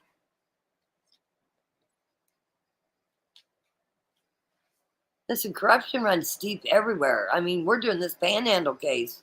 You think the corruption ain't deep? There's some shady shit going on. Like, we got 5 accused murderers who's supposed to be separated, but no cameras were allowed. Nobody filmed it this last Wednesday. And supposedly all the guys show up in one car, and then Granny and